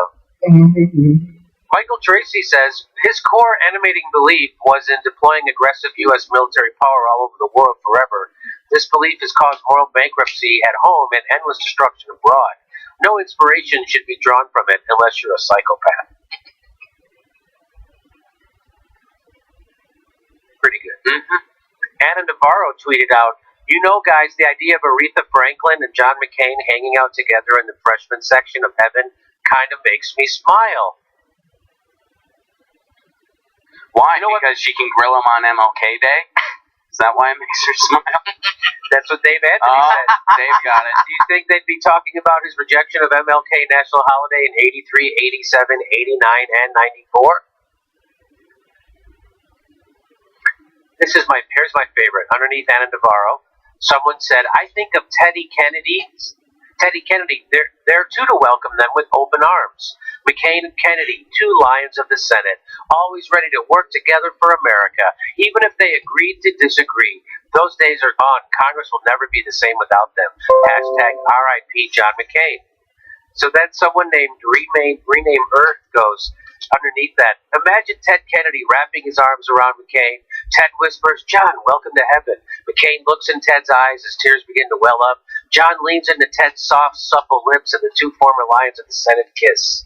Ted unbuckles John's pants and gets on his knees."